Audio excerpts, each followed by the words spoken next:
Travis, man, thank you so much for coming on the show. Yeah, I'm glad to be here. I've never done one of these before. Yeah, well, I'm excited. For those who don't know, we met at the Tennessee Law Enforcement Training Academy. You were my class counselor. Hey, best in the game, right? Yeah. No, just kidding. Yeah. No, that was awesome, and we just stayed in touch ever since. So That was a long time ago. What year was that? 2018. 2018. I'm 28, so it was a couple years ago. Yeah. I'm joking, right? I've never even entertained doing one of these before because I can't imagine anybody wants to listen to what I have to say unless they're being forced to, right? So, but yeah, this is cool. Like I've looked at some of your stuff, and what kind of convinced me was you were SRO one day at my kid's school. Yeah. And I was like, oh man, you're walking around like a tactical ninja. And I was like, hey man, like that's good. That's especially as a parent, and now that I'm a little further away from the law enforcement piece, it's like, oh man, I need somebody there to defend my folks in my absence. Yeah. Which is kind of cool.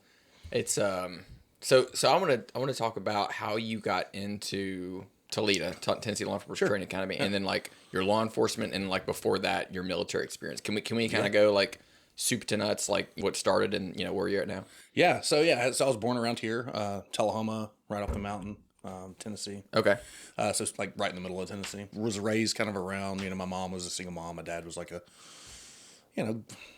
just he was in the Marines. Yeah. Didn't work out for him, and then he took some other paths and died when I was young. It's a terrible story. But, I was raised, had some great, positive people in my life. Two of them were law enforcement officers. Okay. Which I had an uncle that was kind of like my dad, especially as the older I got. And then one of my mother's husbands. Okay. He was a law enforcement officer, and we had a kind of a mixed relationship, but it was overall positive, right? Mm-hmm. So I grew up, I was a rough kid, and I grew up predominantly in Nashville. Didn't necessarily graduate high school, right? So, and that's kind of where the Marines kind of came in. Yeah. So, again, I wasn't slow or anything, although some people would see some evidence to suggest that I had a hard time paying attention and definitely didn't care about education. Mm-hmm. So anyway, I got out, got like a GED, joined the Marines. So I went to the Army first and was like, hey, I want to do Army. I didn't even have like anything in mind. Yeah. I was never like, I want to do this. They told me I could drive a truck. I was like, nah, I don't think I'm going to do that. Yeah. So went to the Marines, obviously. Had a really cool recruiter.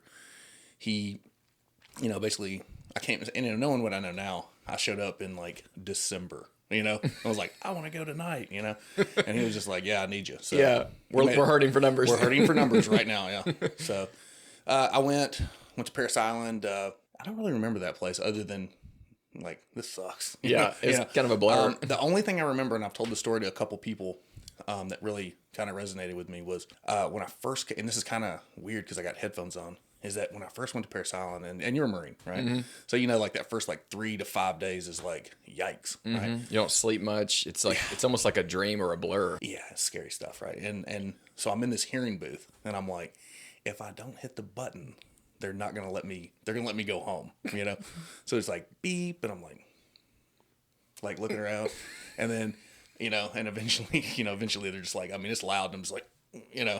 Stuff. So, so anyway, so this guy, drill instructor, comes in, brings me outside, and he's, lean and mean, and, and he's basically like, takes off his hat, and I'm like, oh, this guy's going to murder me.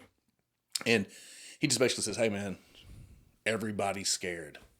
I was scared. You don't want this to be something that you're talking, he had that speech with me. Yeah. And it was basically the speech of like, just embrace it. Mm-hmm. And I was like, yes, sir. And he's like, then you call Sergeant, sir. You can imagine what happens. Sends me back in. And then, of course, I hear it. And then after that point, and I wouldn't say that was a defined point, but I remember just being like, all right, cool. This is going to end at some point. Mm-hmm. But, I went through that, and that was cool. And, and joining the Marines when I did in the late 90s, it's like, there's not a war going on, right? So it's just like, I'm going to learn something. I'm going to do things. Ended up getting out of that. Went into 2nd Battalion, 1st Marines out in Camp Pendleton. That was cool. Got to play that barracks game. Mm-hmm. We immediately deployed. Yeah, I got to play like show up at the barracks, hang out with the boys. There were no girls, obviously, at that time. And we deployed to on a Westpac. So, you basically get on a boat, and we went to like Australia and all this crazy stuff. And, we did some really cool stuff. But the thing about it was I'd never been out of the country really. So, at 18, I'm like a picture of me in Australia. Like, wow, this is cool. Yeah. See if we can drink every beer in Australia and Thailand. So that was super positive. So at the end of that, 9/11 happened. So yeah, so we were on deployment, and it was like, Wow, you know? yeah. So obviously we got turned around, and then that's when the deployment started for me. We did that, came home for like a couple months maybe, and then we redeployed. And I thought we were going to we thought we were going like back to Afghanistan, but we were part of the Marine Expeditionary Unit that invaded Iraq. So it's easy to look back and go, yeah, you see these things happening. Hey, we have no idea about Iraq because I'm 19 or 20. Mm-hmm. I don't watch the news. I don't have a cell phone. We're just kind of waiting until Friday to go party till Monday morning, right? So we deploy again. We go to Iraq. I think we were like Camp Matilda or something, right outside. Mm-hmm. I think the base was called like Doha or something like that. And then they attached us to the British Royal Marine Commandos. So that was cool. And, we had trained with the British on our first deployment, just like saw them, made fun of each other, went our separate ways. Right? Yeah. So this time that we were with them, especially during the initial push, a town called Basra, and we went up to Nasiriyah, and then and this is not me acting like some war hero because I'm not, but like I was there when they did the Jessica Lynch thing. We were like what I can only assume was, hey, y'all start firefights over here while the high speed guys and gals go in and get her. But we were sitting outside of the big tower that she was at, so that was pretty cool. Wow. And I remember them telling us like, hey, y'all are part of a rescue, and we were like, who cares? At the time you were just like, so. And yeah. Now it's like, oh, that's kind of cool. Yeah. What year was that? I can't remember. Probably 2003. Wow. Yeah. And it was weird. It was wild, right? So we did the invasion piece. We did that piece. Went up, kind of toured the area. Went on like a spring break, right? Significant events of that. Met some really cool dudes. Engaged in combat for the first time. I didn't think it was that big of a deal. Still kind of don't. Which is kind of odd. Mm-hmm. I remember seeing dudes in civvies there. Because we were doing things and they would be like, go grab, And when I say me, I was like a brand new NCO. I was just like, where's the water? Where's the ammo? Right. Mm-hmm. And, but my bosses were getting led by other people and we were going and doing things and picking people up and taking them places. And, I remember we ended up in a village and we were like burning propaganda one day and I was just like, this is kind of cool. You know what I'm saying? And, again, nothing high speed or anything, just, regular Marine stuff. Right. But I met all these dudes that were like in like civvies and stuff. And I was like, hey man, I kind of want to do that. And I'm assuming they were contractors or something, JSOC contractors or something, or agency dudes or something. And we would take these people and I'm assuming they were being interrogated. That's the only thing that makes sense to me. And I was like, I probably want to do that or some version of that. And then that kind of translated into like what's more practical, right? And this will kind of lead into something else. But when we got home and when we went back again, when I finally got done, right? My contract was up, right? I had this like first sergeant. And he later on, he like became a sergeant major and like lost one of his legs. And he's just like this real like prolific, just badass. Mm-hmm. And he was like a Yankee, and he's like had this strong accent, but he had all these like wisdom nuggets that he would give you that was, very positive. He sat us down and he told me about this book, and then he gave it to me, and he was talking about how this is the beginning of like a Vietnam. I'm like, wow, foreseeability, right? He was like, wow. Hey, you will retire fighting these wars, and I was just like, what are you talking? Because because at the time you don't think about Afghanistan and Iraq being wars. Mm-hmm. At all, right? Because like when on my first deployment, we hit like, I think a country called East Timor. Never heard of it, right? And there was something going on, and then we like got off there in case this bad situation got worse. So we had no idea. We just like machine gun. I'm here. You know what I'm saying? Because most of it wasn't it. They hadn't declared war, or had they do? Because wasn't it like a security thing for the most part? I have no idea. We didn't know anything. All I knew is I heard Jennifer Lopez got killed. Yeah, and I was upset. I was like, no, but yeah, you don't really know what's going on. I mean, yeah, you just miss a whole year of your life or a year and a half, 2 years of your life. But he had the precognition to know that it was going to be like a Vietnam type thing. It was weird, right? That is very because like when I was getting out, I had all these reenlistment options, like everybody else, nothing special. I had all these options, right? Mm-hmm. Just like everybody else, and you say, hey, I'm gonna get out and go to college. Like that, realistically, that's not something that I was gonna do. I ended up doing that, but much later. But I had this thing where I could do EOD. I went to this like week drill sergeant thing or drill instructor thing, and they said, that's a go. And I had in-docked for the force company twice and made the last one. And that was something that I had thought about, but I wanted to. There was a thing called Anglico. It's not even a thing anymore. But they were going to bring back Anglico, like airborne FOs. And that was like kind of my jam. So I was like, FO like Forward Observer. yeah, it's a forward observer, but it's like it was something that happened, like I think in like the Vietnam era, and the word was they were going to bring it back. So there were people that were getting excited about it. And where I was at Camp Pendleton, which is like Los Flores, that was like where that was going to be, and it ended up being MARSOC, right? So like MARSOC or some version of that. I think there was like 5 or 6 different versions of that before it actually happened. Anyway, so I did all that. I evaluated those options. I had this first sergeant run. He's like, "Hey, dude." Well, he wasn't like, "Hey, dude." He's like, Hey, brain. yeah, hey, psycho. But and he was just saying, he was saying that he's like, "Hey, I'd be, remiss if I didn't at least bring up like, hey, y'all are entering into a career of conflict." And I was like, man. And at the time, I really didn't care what he was talking about, which is rude, right? But that's just kind of who I was. And looking back, I was like, man, what foreseeability? Yeah, that's amazing.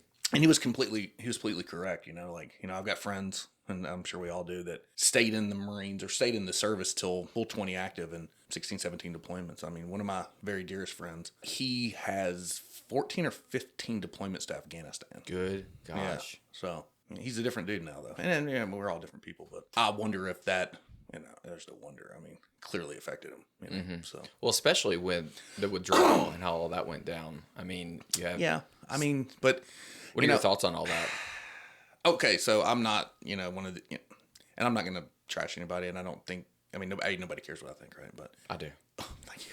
But it's very fancy to get very attached to these interpreters, right? And, because there are good people that are, I'm not saying that they're bad, and they serve the country, they got paid very well or moderately well.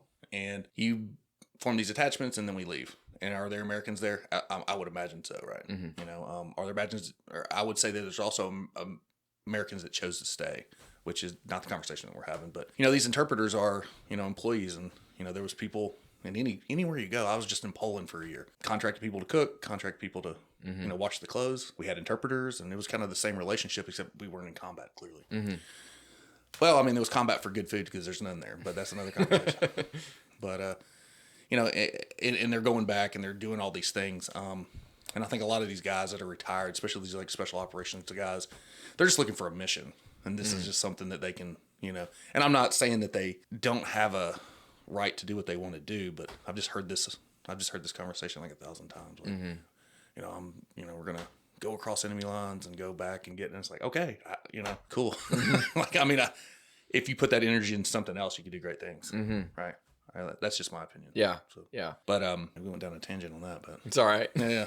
So anyway, I got out of the Marines, right? And he gave me this book, and I actually brought it for you. So Sergeant Major of the Marine Corps, right? And so the Sergeant Major of the Marine Corps, this guy, the summation is like, he was in, gets out, and then he comes back in within 6 months because life just wasn't going his way.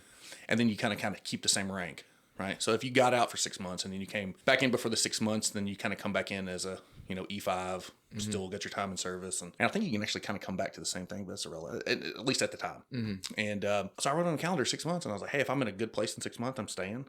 If I'm in a terrible place, I'm coming back, right? There were bags I didn't unpack because I was just like, hey, let's see how this goes. Wow, yeah. And what year was this? 4. Okay. Yeah. And it worked out. It clearly worked out. Yeah. And it didn't help any that, so my unit goes back after, I get out. We did basically 2.5-ish deployments, come back. I get out. A bunch of us get out because we were kind of over our time. Some of us. And then they go back, and then they all got they got hit hard. Really? Yeah. So I don't like to say my privates, my lance corporals, you know what I'm saying? But that's the lingo of the Marines, right? Like, you're a sergeant of Marines, a corporal of Marines, right? Right. Well, the guys, when I was a brand new NCO that were privates, they're all NCOs now. And a bunch of them got smoked, and it's terrible. Yeah. So and this is like the introductory days of social media. So you don't really know anything. And all of a sudden you're like, hey, I wonder what that dude's doing. Hey, I know that guy. And they're like, hey, he died last year. I'm like, wow. Oh, wow. Man, he was a good dude, Yeah. And, and so, and that's weird, right? Especially when you see people that that are young and then they pass, it's kind of tough. Because you would kind of hope people, do go off and do great things. And that's what I loved about the academy so much is I got to see people leave and just do all these phenomenal things. And it's very rewarding to just kind of, you know, look from afar. Yeah. You know, I'm like, man, that guy's annoying, but he's doing great. If you ever find yourself in a situation where you have to use deadly force to defend yourself or to defend someone else, then you're going to want a good legal team defending you after the fact. And that's why I trust attorneys on retainer. And if you want to see how AOR compares to those other CCW insurance providers, then scan this QR code or check out my affiliate link in the description. They have individual and family plans so that you will be legally protected should you ever need to protect your life or someone else's life. And don't forget to use promo code DAD to save $25 on your initial sign up. So you got out, everything worked out. That 6 months had passed, and 6 months had passed. What were you doing at that time? So weird again, right? So I had this like, my wife is gonna kill me if she watches this, which I hope not kill me, but I wanted to work at I don't know if I watched Roadhouse too many times or something, but I was like, wanted to be like a bouncer. I thought that was a thing, and I was like, I'll just be a bouncer and I'll just hang out at bars, and strip clubs, and terrible idea. So I got this job where I was like bouncing, and I would kind of go fill in for, it was basically like I was like the guy that would like fill in for people when they didn't show up. But and it paid fair. I mean, when I say fairly well, I couldn't get a job anywhere. I tried to like apply to like NES, like the electric company and stuff. I never got a call back. High school education, Marine, nobody cares, right? So, I was doing that, and a couple crazy things happened. Like, guy pulled a knife on me, but hey, drunk guy with a knife, and I'm 23 years old and just got out of the Marines, like, and I'm sober. Like he trips and falls, and I take him down, and the cops come and arrest him, and then we're in Nashville. It's kind of a thing. And then, I saw a couple of like really, really bad assaults while working as a in a very short amount of time. And my uncle was basically like, hey, this dude, I can't remember what happened, but he like quit the academy from like a small agency south of Middle Tennessee. And they were like, hey, they're looking to put somebody, but they need them to go like now. And they need somebody that can pass. And I was like, I mean, I'm not super smart, but I'm fast. Because I guess they were falling out or something, I don't really know what that means. Oh, I know what it means now, but I was like, be a cop? I was like, no thanks. Not really my thing. But then I remembered like growing up, and I was like, man, I always wanted to do that, but I always wanted to be like a detective or a SWAT guy, And I had an experience in California when I was at Camp Pendleton, where I saw an officer-involved shooting. And like we were very close to it, and it's kind of silly. Like I Googled it a couple of years ago, and it's like Googleable. Is that a word? I think it is. I think it is. It is now. And so what happened was like we were, when you're a brand new corporal, you're an NCO, and then they're like, hey, we need an NCO to do this right here, right? I'm like, I'm in, and they're like, you're gonna be an MP for 3 months. I was like, that sounds great. I'll try it. Gate guard. I was at the gate, right? So I was like, oh man, this is terrible. So I'm basically over 5 or 6 E3s, E4s, and we're manning the gate. And this is at Pendleton? This is at Pendleton. Okay. For like 3 months, right off of a deployment, and we're about to go right back. So I was just like, they gave us like 45 minutes of training on how to check an ID and salute with the right hand to the, the officers that came through the gate. At the time, they had stickers on their cars. Right? Yeah. And so we worked the midnight shift because, I was the brand new NCO, and we went to Del Mar, which is like a barracks on Pendleton, but it's on the beach, so it's like pretty sweet. And we're drinking beers, right? We're just pounding booze, and it's like 8:00 in the morning. Now we've been up all night in our defense, and so the 5 or the 15 runs through. We see this car on the side of the road, not a big deal, and we hear gunshots. And we're like, that's weird, and we're like utility bottoms, no shirt. Back when I was, handsome. And we see a guy laying on the ground, and we're like, and there's a chain link fence. So, I mean, it's not super far, but it's not super close either. So we like, do a tactical, recon / put beers in our cargo pocket and take off and just like see what's up. And there's like a lady yelling, and this car stops, and this like fit guy gets out, and he's like, hey, I don't know what he was, we don't know what he was saying, but he was saying something. And it was very apparent that like this guy has a gun in his hand. This guy behind this, because it was a tow truck. I'm assuming it was some kind of dispute. And the guy that's been shot is like crawling. So we're like, oh no, I know what that looks like, right? And we were like, yelling at it because we were idiots, and we were yelling at him and stuff. And I take a full beer and I toss it near his vicinity. 'Cause I'm bone stupid. And he starts yelling at us, and then we hear like the cavalry coming, and then the guy in the car is screaming to us like, "Hey, he's got a gun!" And of course we're like, "Who cares?" Because again, We're ridiculous. 10 foot tall and bulletproof. Yeah, we're stupid, right? And so he's walking down the fence. Just for context, Camp Pendleton has a highway that runs right through the middle of it, right? So on either side, there's these giant fences that maybe now you can get, but then it was just you jump over the fence, right? So cavalry's coming, the base cops, the CHIPs, the California Highway Patrol dudes, and they show up and hey, they surround this guy and they're backing him into a corner. And when I say a corner, I mean like a field. And then, and they're like, don't do it. And we're standing next to the cops. And they're like, hey, guys, get away. And we're like, no. Yeah. Hey, and then the guy pulls his gun. He pulls the trigger. He never finishes the squeeze, and they just, Smoke him. They smoke him right there. And I remember the base MP officer dude shows up, and he's like, hey, we need statements. And then he realizes, hey, these dudes are drunk, or intoxicated, right? We're off work, right? Yeah. And he's like, all right, guys, we gets our statement, we go back, and we had to go report it to the CO the next day, or at my company. And, and they basically just, all the command staff gets around and like tell, piece by piece. And they're like, sounds great, dude. See ya. And I was like, okay, I'm not in trouble. Thanks. Yeah. But I remember when they were talking to me about being a cop, I was like, I don't really want to be a part of that. I just want to I don't want to show up and just be this use of force. You know what I mean? And so I told, getting back to becoming a cop, I told my uncle, I'm going to, I applied, I interviewed well. They hired me. And unbeknownst to me, I guess known to me, my father was kind of a outlaw guy, like a biker, prison, in the jurisdiction that I became a cop, and I look a lot like him. So the cops that were senior, when I walk in, were like, oh no, the Russians are here, but it was kind of weird. And so I had this very weird relationship with several of them because they were had arrested my dad or had chased my dad. And so that was odd. And then went to the police academy. I graduated. I think I was an honor grad or something. I was because I remember when I graduated, I was they called my name. I was all right, I made it. And they're honor graduate. And I was like what? Which was cool. It made you get That's awesome. It was in front of my girlfriend and which is now my wife and my family. I was just hey, I actually graduated from something. This is really cool. And then law enforcement for me was odd because I had this. I never wanted to make it, or it never occurred to me to make it a career. It was just this is, I'm going to see if this works out. It worked out. I got into it. I was moderately successful at it in the beginning.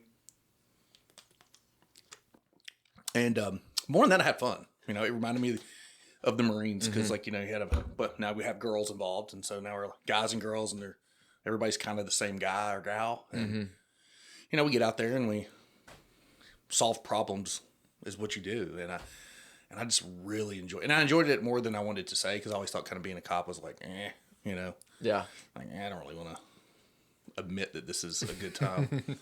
And it's not about putting people in jail and stuff. Although there's reward in that because you're doing a good job and you're taking bad guys off the streets. But being able to solve these complex problems for people, for me was that's a win. Yeah. It's a win. And when you got home at night and you're smoked or whatever, and you at least I did something. I didn't go to a factory and put boxes of chocolate chips into a machine for 8 hours. Although that would be kind of fun. But yeah, so I did that, and I had a couple hiccups, man. I tried to go be to a larger agency, and I made it through the process, and then it didn't work out. And they kind of, these large agencies at the time, they would hire 70, but they only have 50 jobs, and if you didn't make yourself someone that they needed to keep, so a bunch of us that didn't have the college education that all kind of looked like me we all got let go. It was very odd. And knowing what I know now, I'd probably have a fancier house, you know, or at least, you know. Yeah. But, you know, I went to go after that. So that happened. I was only caught for a couple months before trying this, and it didn't work out.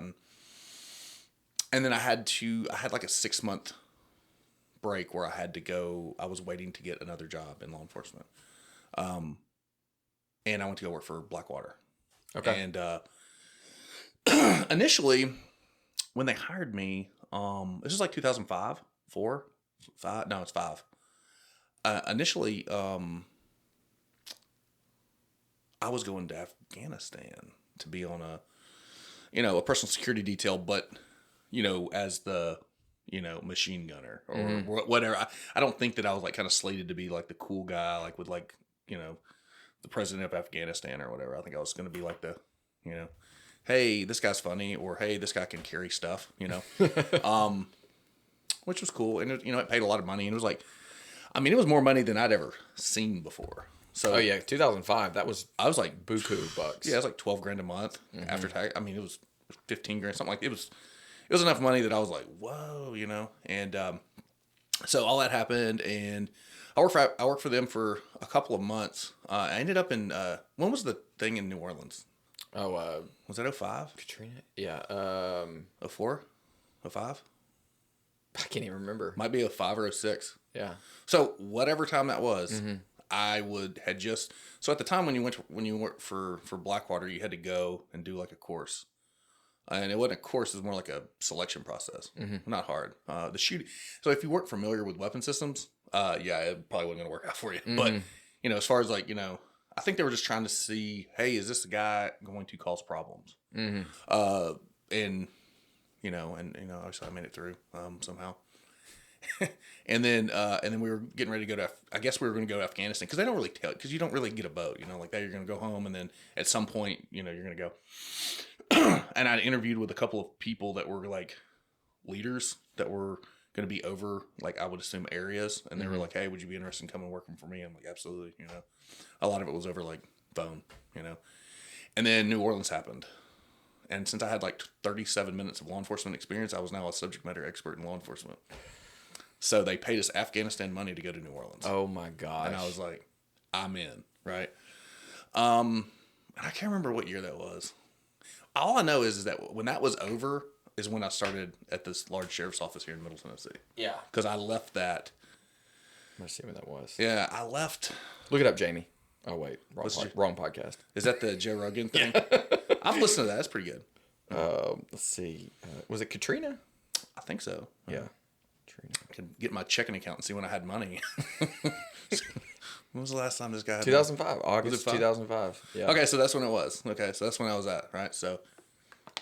Yeah, that's so can you talk about that? Like what'd you guys do? And so it was odd, man. It was odd. So, you know, again, I'm nervous right now because I'm like, I know like all my friends are just gonna just roast me. No. You know, and that's fine. I enjoy it. I get it all the time. No. So yeah, probably. Yeah. Probably roast that beard, man.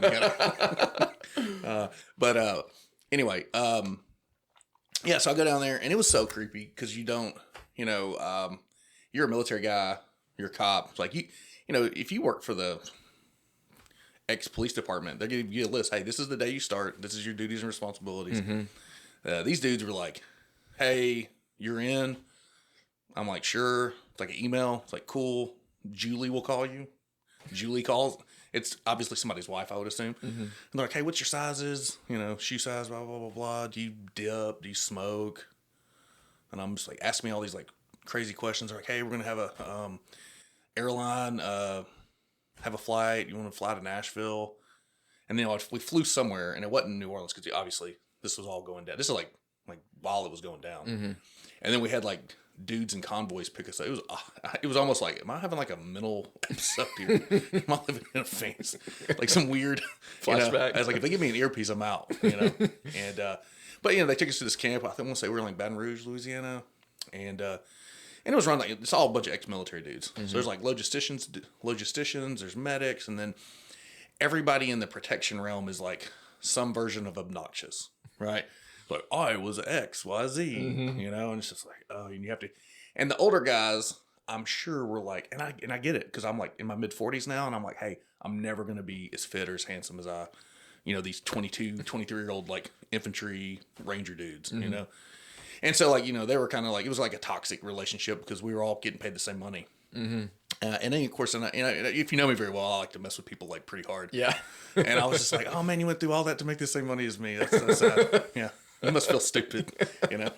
But anyway, so we get down there and a bunch of stuff happened. I remember we were, so it started off as like protection for people, like news reporters. And then like, I want to say like, there were some like political people. But then some of them had like Secret Service-ish people around them too. So sometimes we were like second or third court, like on the outskirts. And then sometimes they would be like, hey, y'all two go get a SUV and you're going to take this person to X. And Roger. So, it's pretty easy. Like one guy drives and whoever's driving, that's your only job. You know what I'm saying? Hey, that car never gets out of drive. Right. And then everybody else has like their job, and like the person that's in charge, that person's in, it's like infantry. It's just like basic infantry stuff. Like, and stuff that cops, I think, get wrong a lot is like, hey, if I'm if I'm in charge of this, like it's my decision and you don't get a vote until I'm down. And now you're in charge. Right. So it was very that. But we were loaded up pretty heavily in America, which was odd. Yeah, I was gonna ask you like what they gave us deputy. Yeah. What was that lot? I mean, because it was like almost like a war zone, right? And they declared martial law. Is that true? Ooh, I don't know. I didn't have communications. We didn't. Yeah, I mean, I had a cell phone, and actually Verizon, you charged me $800 that month, that first month. I was like, but that's why I'm not with that company anymore. I'm still hurting over that, but so in the beginning they didn't care. They was just like, hey, we need a Band-Aid. And then after a couple of months, like I had been a post-certified police officer, so they were like, oh, all right, you're a gosh, I don't think I still have the paperwork, but it says like we were like not state troopers, but we were like deputized as state law enforcement under certain. It was very like shady gray.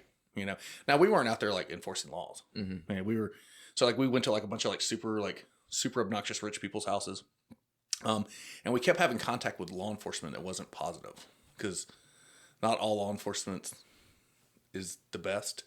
And I think I've talked to some of these like guys that are like doomsday folks and stuff, and I'm like, hey, I don't disagree with you, right? I've seen, in my life, I've seen a glimpse of this, and it was there. That's the scariest thing, because that's the scariest that's the scariest I've ever been, because, when you're in the military, army, Marines, Navy, whatever, you got a function behind you. You got like this like war machine. So like if I go down, like there's a whole line of people that are going to pick me up. And when you're doing like contract work, wherever you are in the world, like that's not really there, especially now, right? And then we were just, there was nobody to call because 911 didn't work, and and then the lights were off. So when we were going around at night, we would roll around and we would have our windows down, because it's Louisiana, Super hot, and you can't see because there's no lights, and then people were carjacking people and stuff, and I remember we went and got a bunch of money one time, and again we weren't involved with the handling of the however much money, but we were on the outer cordon, and it was just like the federal, I would assume federal agents were the ones getting, they were moving stuff, right? I think. And then it was like people like pressure testing us, and we were just like, terrible idea, guys. And there was people, there were firefights.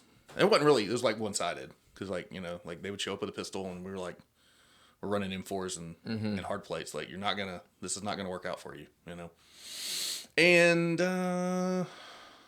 there's looting, but go ahead. Yeah. Well, you mentioned conflict with law enforcement. Like, can you describe some of that, like the dynamics and why that was there? So, I'm not going to, throw stones, but like, I don't think, and some of the, outer agencies had corruption problems. Again, not all of them, right? But you would have cops,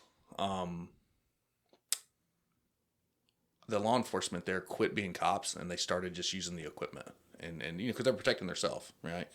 And we would find, like, we went to this extremely wealthy person's compound to grab specific items. And again, I'm a security dude. I'm not because at the time there was like operations guy and then like the meatheads, right? So clearly I was not the operations guy. Yeah. And we showed up, there were law enforcement there. And we were like, time to go, guys. And they were like, oh, we're just making sure everything's secure. No, you weren't, And it was odd, and it was were they like setting it up like their own base? Or like they're trying to get into these houses. They were getting into these houses and looting them out. That's what we assumed. Wow. But there were like cars there, like SUVs that said like XYZ PD. And we're like, hey, can we help y'all guys? And they're like, hey, we're just making sure there's nothing going on here. Hey, they were, It was weird. It was awkward. Especially I was a cop. That's like, very bizarre, yeah. Not really. I mean, you think about it, like the world stopped, man. Yeah. I'm saying I'm coming from like where everything's functioning normal to like this little city, this area that's like basically It's weird, man. It's weird because you're, if anywhere in the world, not in the world, anywhere in, America, like you call 911, somebody's showing up, whether it's a fireman or, some public service, person. But like everything shut down. So like the lights didn't work, the stoplights didn't work. And that's a real glimpse of like and then everybody's scared to death, right? So like, you got people that are like overly panicking, because like me or you, I'm like, hey, there's lights, in Biloxi, we went to Biloxi that one time. That place got flipped upside down. It's terrible, right? Or at least that's the way I remember it. Hopefully I'm not, remembering things that didn't happen, but there's desperate people, and these desperate people are, because you don't want to say like, hey, like I don't have a car. Well, just if you walk a day, you're going to be, there's hotels. They're not open. Or Christian, they're full, but there's food,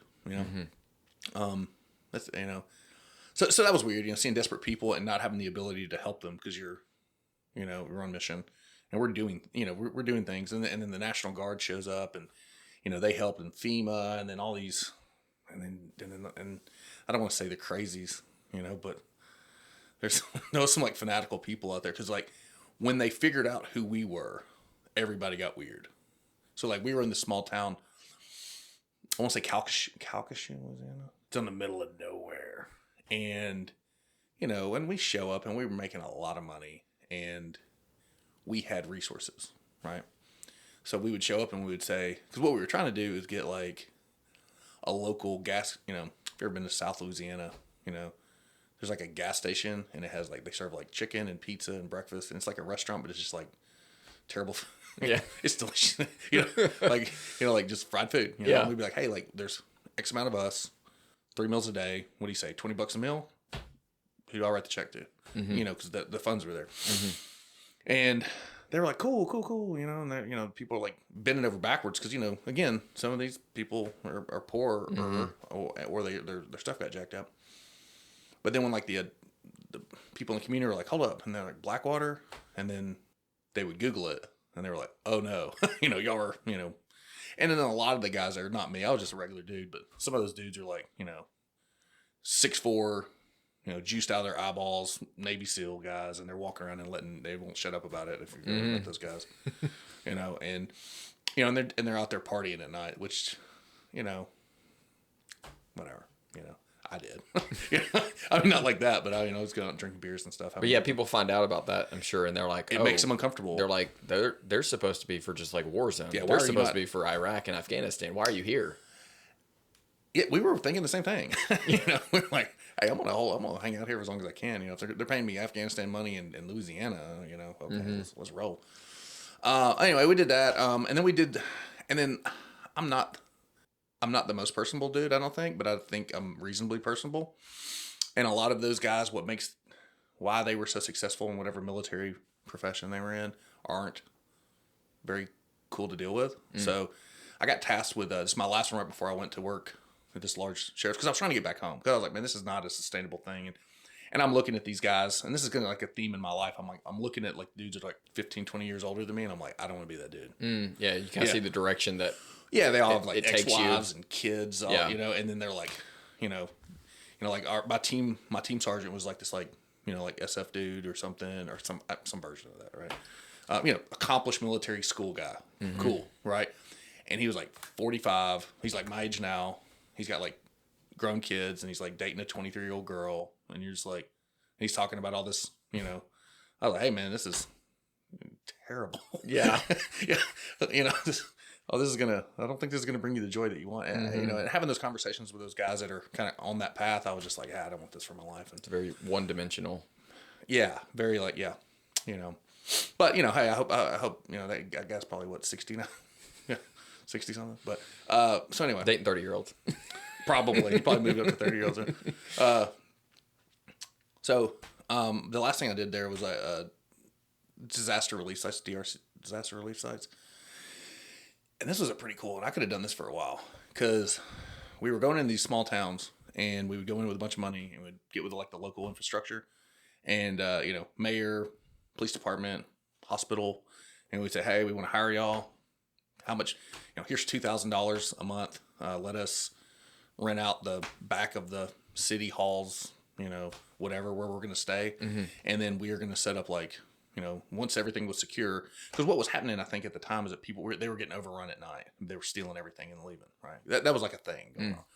So like we'd set up, and if you remember, they were, how old are you? 35. 35. So you probably remember like they were issuing cards like $2,000 or $2,500 credit cards with no PIN number to give to a disaster site. Really, there was like a lot of like, here's money, you know, to get you through, which is, you know, that's, you know, whatever.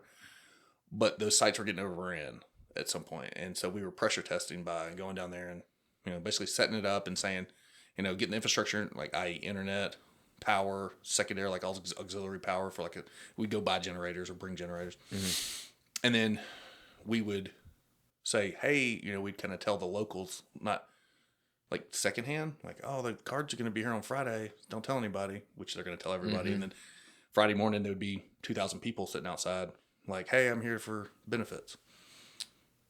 That's what you know, we were pressure testing that to see, you know, if people, you know, and a couple times, like when the cards first came out, like dudes like would drive by with like mask on and stuff, and we're like, all right, we're gonna be up all night tonight, you know, because they thought they were there, gonna go in there and steal them. So y'all were just trying to determine the demand that would be there whenever the cards showed up, like how many you would actually need, or well, I think initially they sent like do-gooders, you know, like, you know, like your mom, you know, not your mom specifically, but like, you know, your mom that's like a sweetheart, and they like gave her like these hundreds of $1,000s worth of cards, and they're like, hey, we're gonna hand them out to people that need it, and you know that probably didn't work out very well. So he's really naive and not security minded. Like, hey, yeah, exactly right. So we did that for a couple of towns.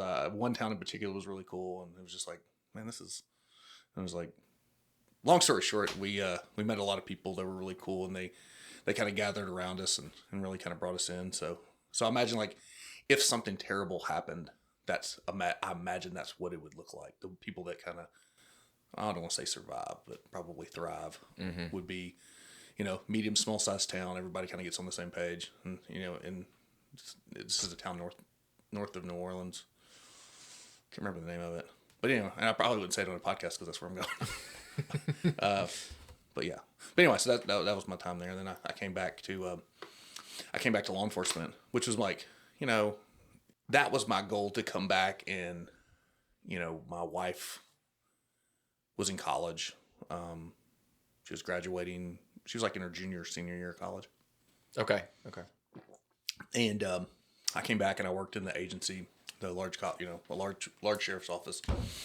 And you know, I had a great time. I mean, these guys, they really took care of me. You know, I was involved in like a really serious shooting, like right out of the gate. You know, like I was in the FTO program. Yeah. So talk about that. Yeah. It's you know, it's kind of weird because, you know, it's like me and FTO and the FTO guy is a good dude. Like super religious guy. Okay, I shouldn't say that. He's a religious man. That doesn't define him, right?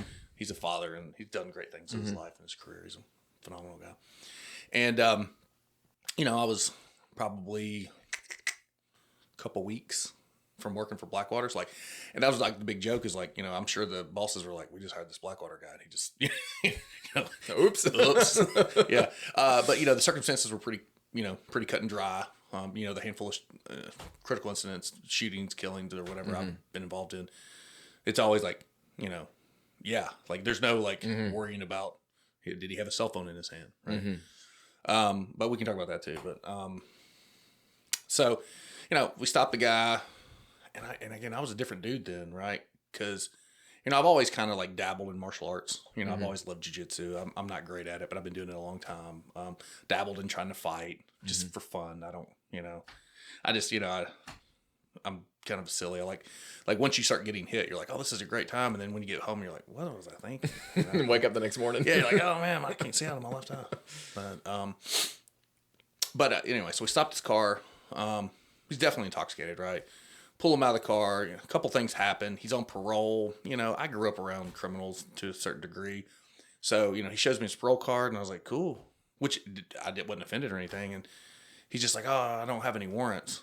Which is like typically like, yeah. I was, hey, And then I was like, hey, everything good with you? And he's like clearly jacked up, right? Big guy. Alcohol or something else? All the above. Okay. Yeah. And yes. Yes. And, some things happen. I said something. I was like, dude, are you carrying a firearm? Some version of that. And he was just like, huh? And he patted his pocket. And I was like, here we go. You mean this? Yeah. Whoa. No, but he patted his pocket. And I just said, hey man, if you got a gun, I'm not mad at you. Some version of that. Cause I'm under stress. Have always been moderately cool, which is training from the profession that me and you have done for my whole life, right? I'm trying to keep him calm. Yeah, and I just get I get focused, and I've in something like I was thinking about this because you have like some self reflection, which is hard. Is that I've never been super scared of people, and that's kind of my fear always happens post event. Like I get done with something, and I'm like, oh man, that's like in Iraq one time I called in a really close fire mission on a artillery battery and I was like close. And I just remember like not everybody, but everybody was scared. And I wasn't scared until we got back. And then I was just like, that was a terrible idea. Like so like the what if games and stuff. Like when you it's the what if games and it's like, hey, like that, because like, I don't know if you know about our, especially artillery, like you call in around and, artillery guys are like, don't say check around, right? You're calling around and it's like, hey, fire for effect. And you're going to bring the, the platoon of battery, the whole battery of, whatever, bombs, in, and I remember, everybody being really scared. And later on in my life, I just realized that like when I'm in the mix, I'm cool. It's later on that I'm like, man, I should probably have done this and this, which is, I think everybody second guesses. I wouldn't even say second guess, like armchair quarterbacks himself, or at least you probably should, right? So anyway, during all this event, like, I'm not super scared of this guy. I was like, he's kind of fat. I mean, I'm fatter too now. So, but I touched where he touched, where I believe the gun was, and I felt a big knot of what I believed to be cocaine, and I could see the cellophane, plain field doctor, and I didn't manipulate or anything. I pulled it out. I show it to my partner, or some version of that. And he's our FTO, seasoned guy. And then the only thing I remember is we were fighting, and I remember he hit me a lot harder than I expected him to hit me, which, he's probably scared to death. Right. And then he pulled the gun out. I don't think he fired. I don't remember though. I don't think so, but I remember thinking like, hey, it's a small gun. As long as he doesn't hit me in my mustache, I'm probably good to hook. Right. And then, I know I pulled my gun out, fired. The FTO fired too. Are you guys on the ground or are you standing? Like we're standing and we're fighting, and he hit me in the face a couple times. And I remember, and I had really good trainers, like the guys that I worked that trained us. Like they're, I don't want to mention their name because I don't want to embarrass anybody or make somebody say that they did bad. But I mean, they hit us with reps, and I remember like, hey, I strike, I pull my spray him. He sprays, and that's while the gun was coming out, and then I smacked the gun or some version of that, because I remember going, gun, that's, and then, we fired, and me and my FTO both fired, I believe, so we don't really know who killed him, but, I got a pretty good idea that it was one of us, but, guy went down, and I feel like, because when he hit me, I went down, and then I remember I picked him up and dumped him. I used to be like a big, strong guy, and I dumped him, and then he immediately got back up, and that's when I think that's when the gun came out. I can't remember. Wow. So he has arterial bleeding, And, you know, my past experiences, I'm like, hey, man, this guy's got, and I remember I got on the radio and I said something like, whatever my number was. I said, hey, you know, gunshot wound, neck, torso, arterial bleeding, some version of that, or one, you know, whatever. And the guy that I was with, man, he, you know, he'd been a cop for a while. So this is like his first time in his first rodeo in combat. So I was just like, you know, everybody responds to it in a different way. Mm-hmm. And, you know, I started, you know, doing my thing where, you know, you start, you know, patching people up and trying to shut down the stuff. But, you know, he died. Was he hitting an extremity or the like torso area? Here. Okay. Yeah. Oh, okay. Wow. Yeah. So that's the one that probably killed him. That or up underneath his, like right through his lung area. Mm-hmm. Right. But, you know, you see that arterial bleed and you're like, hey, this guy's not long for life. But, you know, we tried to plug him up. I'm not going to, you know, we tried. Yeah. All right. You know, and, you know, he died there and we were kind of on him. Which is kind of odd. And then, but it was cool because I had some really like good supervision, right? So like, I had a guy, and this guy's still active, so I don't want to say, you know, active law enforcement. Mm-hmm. Just, you know, he came up and, you know, he said, I can't remember what exactly he said. I want to say he said like, you know, are you okay? Not what happened, you know? Mm-hmm. And looking back, I was like, man, that was really powerful because he cares about me. You know? So, and then he's like, you know, and then they were just like, hey, don't say anything. Get a lawyer, you know? And, you know, yeah, that's kind of what, you know, that's what was in their head. Like, hey, this guy's going to get sued. He's going to get indicted. I'd never met these guys before. How weird is that? Right? Yeah. Well, I was new. Hey, I was like 6 weeks on the program. You know? Like, I mean, they, you know, new guy, you know? Hey, if he makes it, we'll learn his first name. Mm-hmm. You know, and I was on leave. That's awesome that they responded that way because they're cool. I'm not going to say the name, but my former department knew some guys that got into a shooting, and first supervisor that came up to him said, "Why did you shoot the guy?" Yeah, terrible. Yeah, you know, I mean, that's probably not the most appropriate. You know, but everybody's going through, you know, in a stressful environment. I think everybody's going through their own worst day, right, during things like that. You know, so for me, at the time. You know, if that happened to me today, I'd be probably more impacted because I'm older and I've got a lot more to lose. And I, you know, when you think about mortality, the older you get, I think the more in depth you go into it. Right? But at the time, I was just like, hey, I know it kind of sounds like nobody can be me, you know. And if they do, like it's gonna be epic, right? But I wasn't super affected by it, right? So like, especially mentally. So, you know, I go home or. You know, they take your gun away from you, you know, and now they're doing the thing where like they take your gun and give you one and back. Like, come on. Did they do it on scene? Did they disarm you on scene, or was it? Yeah. And I've always thought that's really weird. Like, well, at least take the person back to the PD to a safe area and then disarm them. I've always thought that's very strange that they do it that way. They did it the most respectful way possible. I mean, you know, they were trying to get me another gun, and then like one of the supervisors like came out and pulled his gun out and handed it to me, which is, you know, I didn't need that. I guess it made you feel good about it, and yet you're not unarmed. But eventually we were unarmed, and you know, I was kind of already kind of projecting my email that I was going to have to write to my dude saying, "Hey man, is that Afghanistan job still open?" You know, So anyway, so I had blood all over him because, you know, dude was bleeding. And we were working on him. And, you know, we wrote our statements and stuff. And it was pretty straightforward from what I recall. And the other guy, he had some issues with it. Because, like, we had to go through, like, critical debriefing and stuff like that. And, you know, and I always felt weird because I didn't feel bad. You know, and he had just emotional response, which I totally get and is totally appropriate. And, so... Yeah, so we finished that up, and I was on leave for a little while, and, excuse me, getting into incidents like that very early in your career is a curse, right? Because then you have this like automatic, this guy's legit. You know what I mean? You know, it's kind of like I'm in the Army now, and like you see somebody with like a Ranger tab, you're like, oh, he's probably good at stuff. Not necessarily, usually, you know, but like, you know, like I had when I was a young platoon leader, I had a guy that had a special forces in the Army. They really care about like badges and stuff. It's very odd, you know, especially prior service Marines. You're just like, what? Like you went to a school 18 years ago, who cares? You know, but, anyway, and, you know, but it's very similar to that. So it's like kind of like that badge that kind of gives you like legitimacy when, you know, when in actuality I was still a rookie cop, you know, and but you know, and I think it probably accelerated my progression at that place, without me really knowing, you know. I mean, nobody really said it, but you know, I was on patrol, had a good time, had some really great partners. I went to a criminal interdiction unit, which was the best job I ever had. You know, that was one of those, you know, if you know what that is. Yeah. Let's talk about that. Why'd you like that so much? I was good at it, right? I mean, when I say good at it, I was just lucky, right? But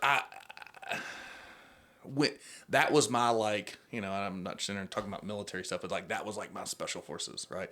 Because like I saw those dudes, not just at this agency, but at others, and highway patrolmen, and they had these like monster drug cases.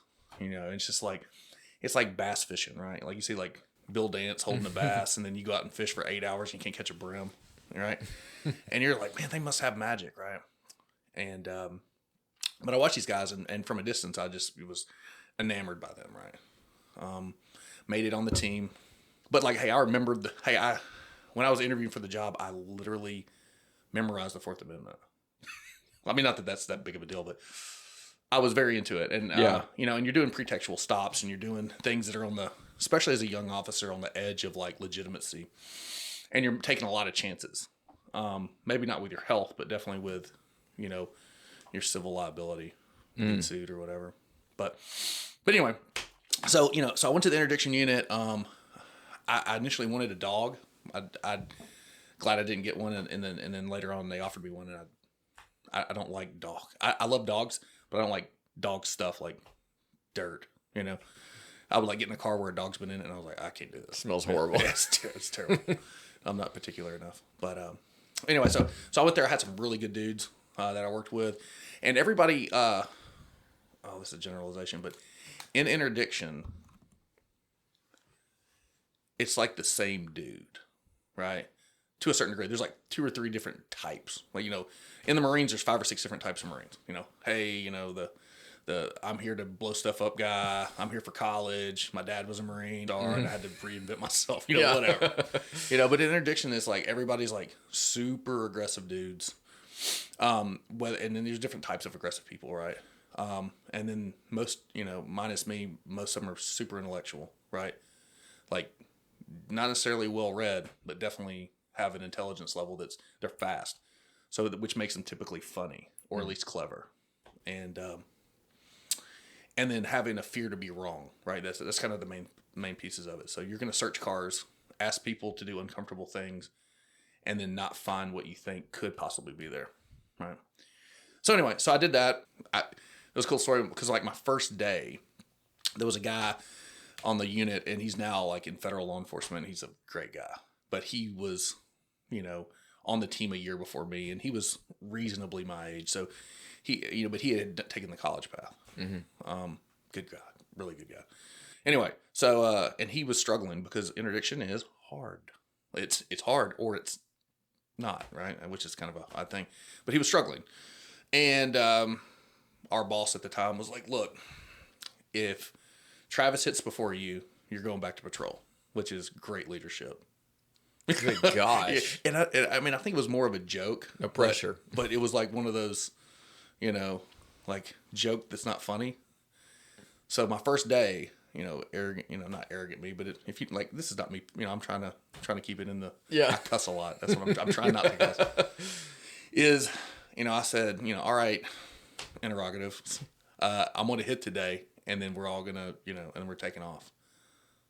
That was at 7 o'clock in the morning. At 7:14, I stopped a car with like 375 pounds of weed in it.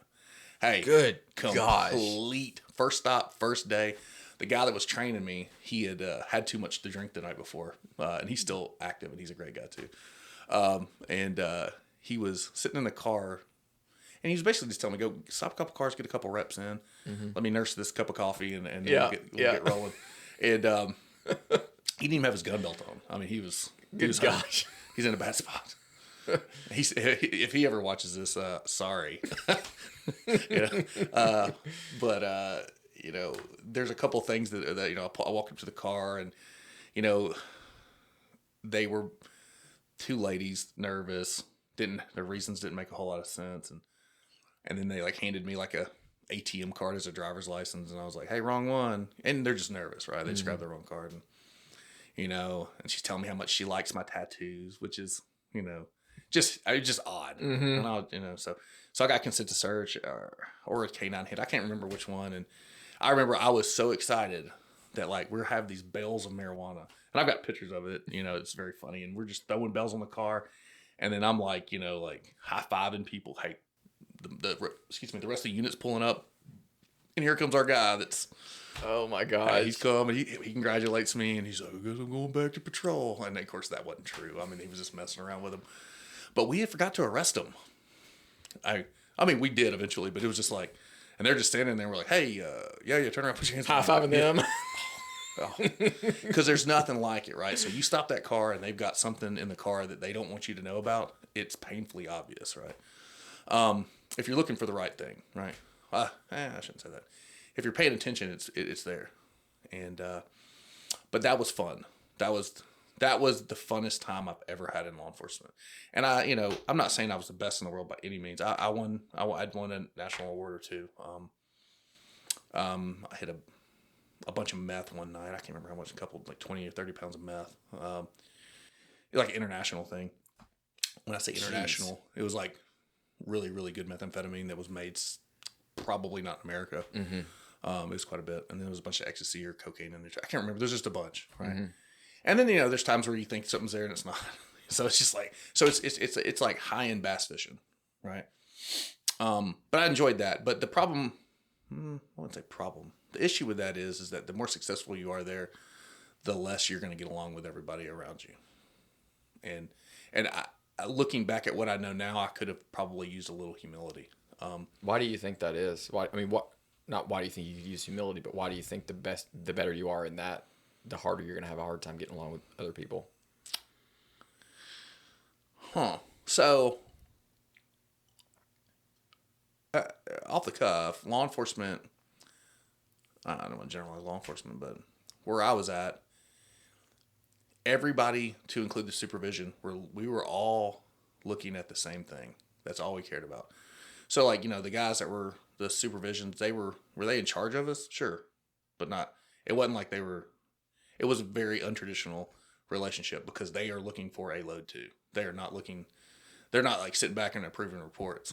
You know what I'm saying? Mm-hmm. So, we were all fishing in the same pond, if you use the fishing analogy, mm-hmm. and we were all looking to be the best bass fishermen out there. And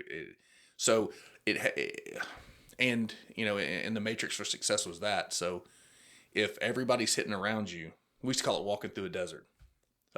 One of my very best friends in the world, he lives in Florida now, but he was on the interdiction unit, and later on we were narcotics together as detectives.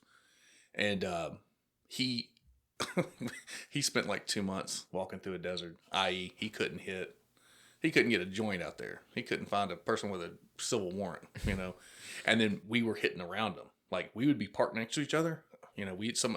One of the other agents would hit 50 pounds of cocaine.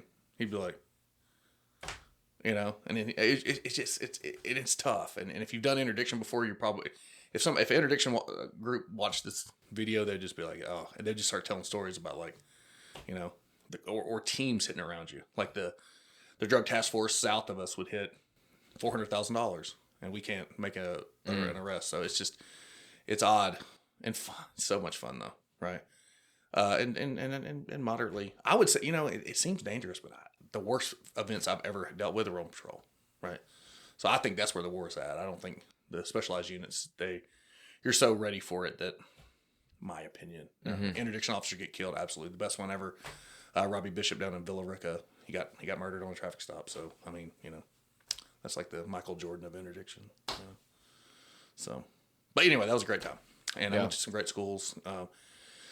Had some just great experiences there. That was the funnest time I've ever had. And how long did you do that interdiction? I don't know, a couple years. I probably should have mapped all this out before we had this conversation. It's all right. No, it's fine.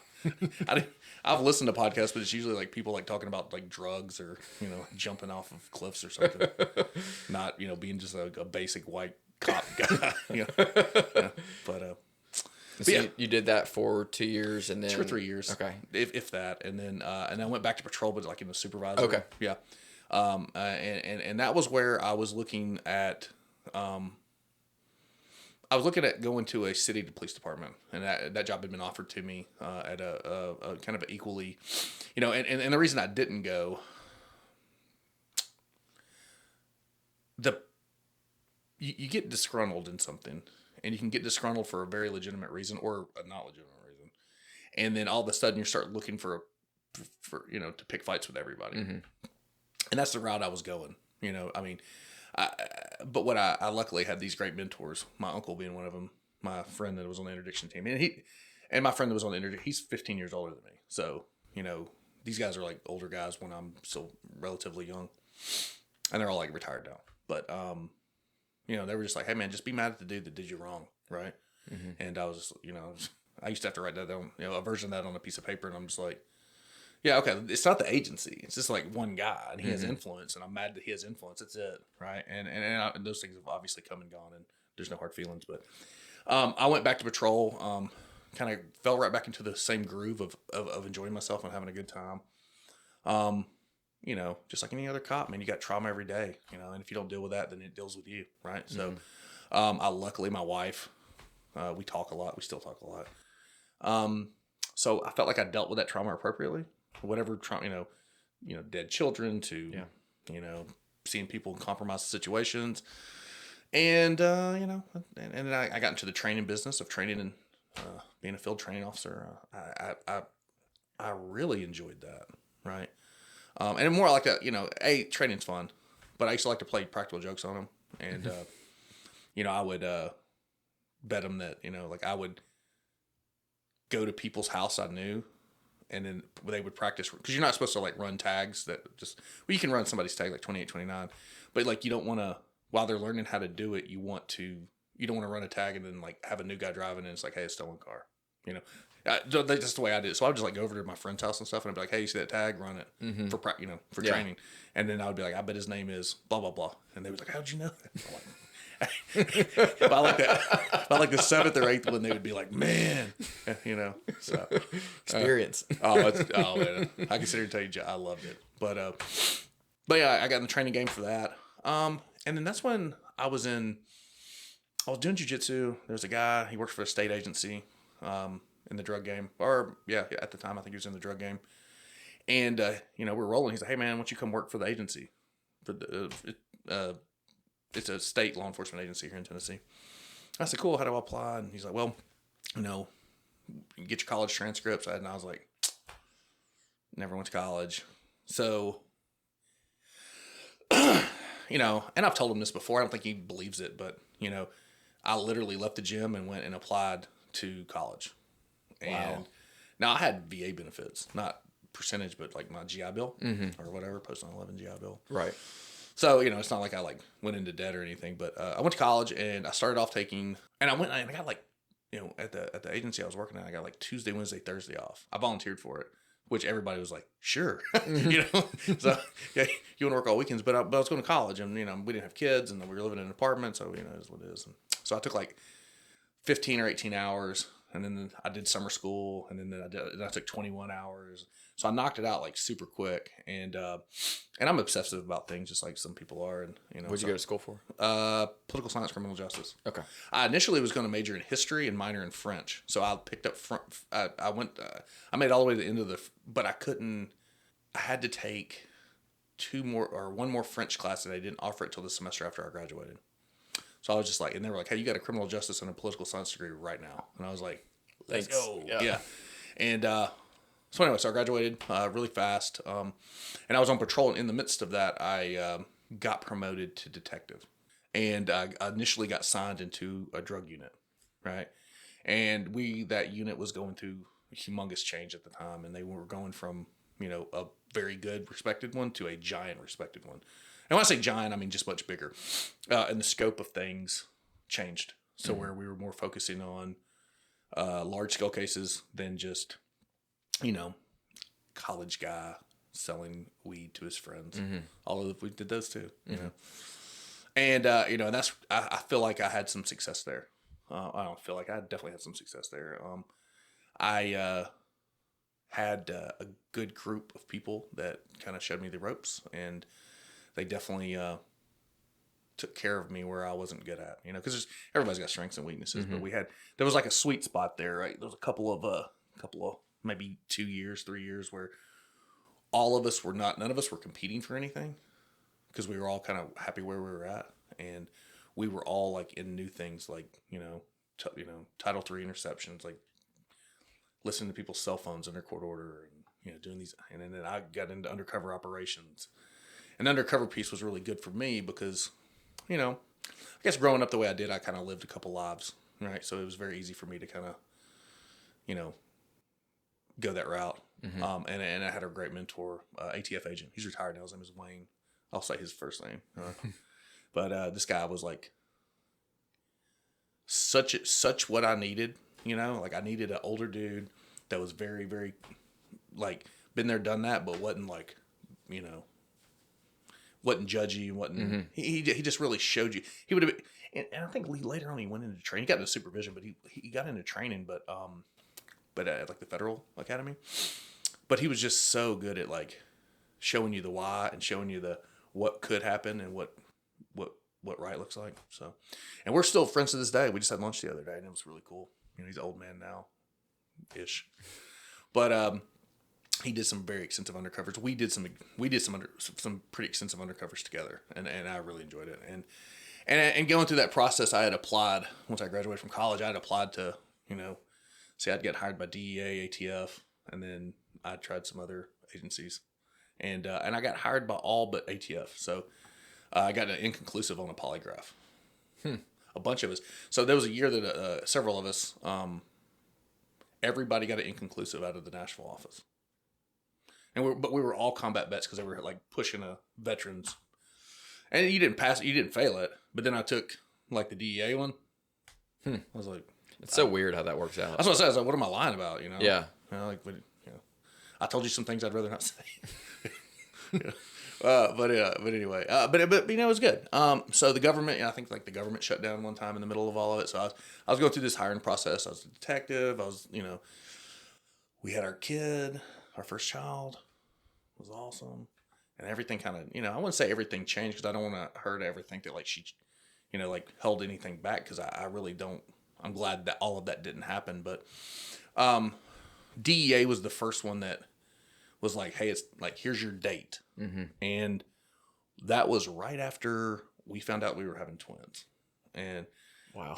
Yeah. So my wife was like, yeah, we're probably not going to do this. And it's not like she was like, hey, quit on your dreams. Because it was never really my dream. I just, back in the day, and guys are in their mid-40s can relate. We weren't making the type of money that they're making right now. And the feds were making like a lot more money than us. So like today, I don't know if going to the feds is actually a smart move, money-wise. Yeah, it's definitely a massive commitment to go into that, especially realizing that you got a young family. Yeah. Well, we had a young family, and the thing that was happening is that they weren't going to tell me where I was going. So DEA at the time, you wouldn't find out till week like 12. Good gosh. And I was just like, this is ridiculous. Yeah. In the midst of all that, I was still kind of adjunct teaching at the police academy, and they had a job opening for a DT guy needed to. I think the thing was like, you needed to teach DT, which I was certified in. You needed to be able to teach drug investigation, special operations like SWAT. And it was like the big joke was like, hey, they just didn't. They didn't. One of the old instructors said on their or on the job announcement, they just didn't put 6'3", likes Coors Light, tells inappropriate jokes, So I think they were looking for somebody that looked a lot like me, right? And this is what year? 2014. Okay. So I was in the unit. I was in our drug unit. And, okay. I had like long hair and beards, and I looked like I always joke. I looked like a professional wrestler that just wasn't quite big enough. He just wasn't. You're just maybe another inch, maybe another 40 pounds. But so I took that job, and it was a pay cut. It was quite a bit of a pay cut. and I didn't expect to be there very long, because I was like, hey, the girls, my twin, my children are going to be born this year. The twins, we're going to have 3 in diapers. I'd started graduate school. Terrible idea. And I'm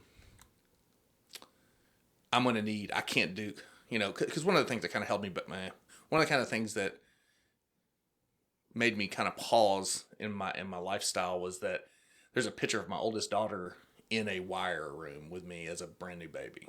So we were in the middle of a drug wire, and I'm talking like 2 days after the child was born. I was back at work. Terrible idea. I'm not saying like, I know dudes that like have kids that are a year old before they meet them. So I'm not acting like I'm dying on a cross here, but if they're deployed or whatever, but my priorities, I have to really keep my priorities on a leash, because I have a tendency just to turn the world off and do things that I feel that are important. Right. So anyway, so I hopped into this law enforcement game at the academy, which was absolutely not what I was expecting, right? Because I expected to go into the state drug unit, and it just never worked out. Just timing, I don't really know why, but it just never worked out. I always made it to the end, and they went with, somebody's kid. It's just like, so much so that like I applied like a handful of times, and like an investigative journalist like reached out to me and was like, hey man, blah blah blah blah blah. And I was like, I'm not gonna, and I wasn't gonna be a part of it for a bunch of reasons. Number one, I'm not gonna make any agency look bad unless they deserve it. And that was one person making a decision. Like, getting back to that whole, like, it's not the agency, it's that dude. You know what I'm saying? Yeah. And I was like, and that would have been a career suicide, I think. I'd get on the news and be like, they didn't hire me. And quit. Yeah. Nobody likes to hear somebody just yapping all the time. But anyway. So why was the teaching at the, you saying that teaching at the state was not what you expected? No, it wasn't what I expected at all. It was, I came in a rebuilding time. So everybody, like when I went there, I was in my mid 30s and everybody was in their 50s. And they were teaching things that were, like really outdated, very outdated. And there were some great people there, and they were doing great things. But they were just like, there's always a couple things that you're like, hey, this is a terrible idea. And the people that had, defensive tactics is a thing that, everybody is like, hey, I'm a defensive tactics instructor. And my question is like, you think that until you have to teach defensive tactics, right? So I had all these years of jiu-jitsu. I'd been a Marine Corps martial arts instructor, which I'm not talking bad about the Marine Corps. It's nothing. That was a PT school. I don't know. Yeah. I remember we ran a 3-mile run with a gas mask on one time, and I was like, "What does this have to do with fighting?" Yeah. I was like, "We're really tough." Yeah. Period. Yeah. So I'd been through all the instructor schools, and they're all good. So everybody thinks that theirs is the best one, but I think there's something at all of them, right? And I went there and I'd guest instructed. But when you guest instruct, you get to teach what you want to and what you're comfortable with. But when you got to teach the whole thing, you're like, oh no, I'm not what I thought I was. And it was very humbling, because it was like, I was under the impression that I was a lot better at that than I was. What was the most challenging thing with that, do you think? Keeping it relevant and interesting, not being influenced by people that have motivations that aren't really aligned with your mission, right? So, this sounds like me being like critical, but I'm going to be a little critical. My argument for a lot of people is that if you want to teach, if your motivation is that you just want to be an instructor, that's a very good reason you probably shouldn't be one, right?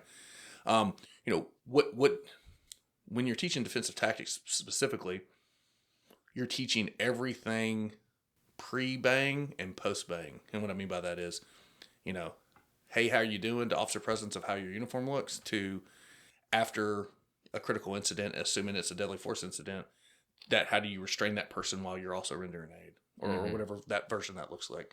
So it's a lot bigger thing than, because in firearms, you're a firearms guy. You understand the the basic fundamentals of marksmanship. And then you probably have a couple tricks and a couple drills that help new shooters get on target, which I would assume that's a good thing. Right? Not the same. It's a good thing, right? But it's repetition. It's how many times correctly you're going to do X, Y, or Z. In most firearms training, they don't really talk about why or how they don't use that piece. And that's what we talked about yesterday with really? Hawk. Yeah, that exact thing of how Oh, wow, great. it's just this. We just shoot cardboard. Yes. And I've said before, I'm gonna use his name, but Yeah. we've talked about this where we both believe, or we've talked about how we think that like 80% of a department's budget should go towards sim rounds, and then the other 20% should go towards duty ammo and training ammo. And then once you can get on paper, now we're gonna start shooting each other. So that happens. So like when we were at the academy, like we had a humongous sim rounds thing. I mean, we had thousands and thousands and thousands of rounds, and and I think and you could do a whole podcast or a whole lecture on just simunitions training. I taught at an instructor school for simulation training, and and developing like the scenario and like what's the point of it, and then like training objectives within it versus adult paintball, right. or you know what I mean, or hey, I'm going to act like I'm just going to run in the room like a madman and just have two guns ablazing. That's like the training. It's fun. I used to always let them do a rep of that, right? Not always, but like in the beginning, I'd be like, all right, cool. Hey, everybody gets 10 rounds. Whoever gets hit the most has to do 50 burpees, right? You know what I mean? And that's fun because that, something that they want to do. And then now it's like, all right, every round counts and you're going to pay for every round, right? So, especially in like your short entries and I was really involved in the early active shooter stuff, where we would use rounds for, threshold assessments and all these, all the different types of ways to do the same thing is stop the threat, right? So you were talking about how the defensive tactics, how you have to basically go like through the whole thing, left to bang, bang, and the right to bang, and the same thing but firearms is kind of lacking that too, where it's like we almost are just like it's easy to and it's easy to sharpshoot. I could sit here and be like, the hamburger could always taste better. You know what I'm saying? But defensive tactics is hard because, it used to be when I went through, it was like, here's a strike, here's a kick, here's how to stop a punch and a kick, here's how to pull a weapon, here's how to pull your, whatever your intermediate weapon systems are. And you got to do that. You got to do that, right? Because not every agency, some of the agencies like where you work, man, their defensive tactics program is legit. And when I say legit, it's extensive. I'm not saying it's good or bad. I think it's probably pretty good, but, very rarely do we have there's a couple agencies throughout the state that when they showed up, we're like, they're good. And that was one of them, because I mean, we had some good DT instructors. Yeah. And so anyway, so you're learning how to do, kick, strike, punch, do whatever you got to do, and then we got to kind of, but the main piece is your use of force options that are appropriate. Right. And, later, if you want to talk about it, I wrote a defensive tactics instructor's course and an evaluation that your agency actually uses now, or your old agency that uses now, where you can evaluate their use of force options. And I think that's kind of where the money is, right? Is we want to teach these people a handful of things, not a truckload full of things, because there's a time piece, right? And then we want them to have their use of force options very similar to like a fast food place, so number 1 and number 2 and number 3 and number 4. And then when they get really, really, really good and really experienced about this and they get their head around it, then they can start, ordered off the a la carte menu. You know what I'm saying? Because are my use of force options, take out the lethal piece, are my use of force options going to be different than yours? I'm 280 pounds. Yeah. Yeah. So I'm going to be able to get away with some things and that you're not, or vice versa. So to say like, hey, you're going to learn this straight arm bar takedown. That's always the one people gripe about. And, is there a place for it? I believe there is. And I believe, for example, that technique, it does work if you do it correctly and you do it under the right pretense. But it's very easy for, that was one of our big things at DT, was that the outside people are always so critical. And I don't mind criticism, but when you criticize a program person or all the above to an impressionable young person, then all of a sudden now you have to win that person over to get through, And that was always my big pull, because like after the event, you could just say whatever you want about me, I don't care. But we would show up with people that would have like these super deep beliefs about things, not necessarily me, but the program, and then about halfway through, they'd be like, "Oh, maybe this isn't real. Maybe maybe I was told the wrong thing. And defensive tactics, that's like, what are some of the things they would think, like these preconceptions? that it does. So this is like the and again, I'm, people are gonna get upset about this. Hey, it's all right. I'd give zeros. Yeah, is you go become a DT instructor, or you're a part time, because 99.9% of them are DT instructors, not full time, right? So like unless you're working at an academy, you're not a full time guy, right? And that's who I was. I was a part time DT instructor, and I had this like vision of what it should be, and what it should be is something that you get a Jason Bourne at the end of the 40 hours, right? It's not possible because some of these people have never been hit before. And if you've never been hit before, like, you got to get past that and you got to go through all this, all these things. And we could talk hours about this. And I'm very passionate about this. But then the DT instructor gets involved in a martial art. Typically it's jiu-jitsu, right? And I love jiu-jitsu, right? I've been doing it a long time. I love it. And then they immediately are like, jiu-jitsu is the answer to all of our problems. Right.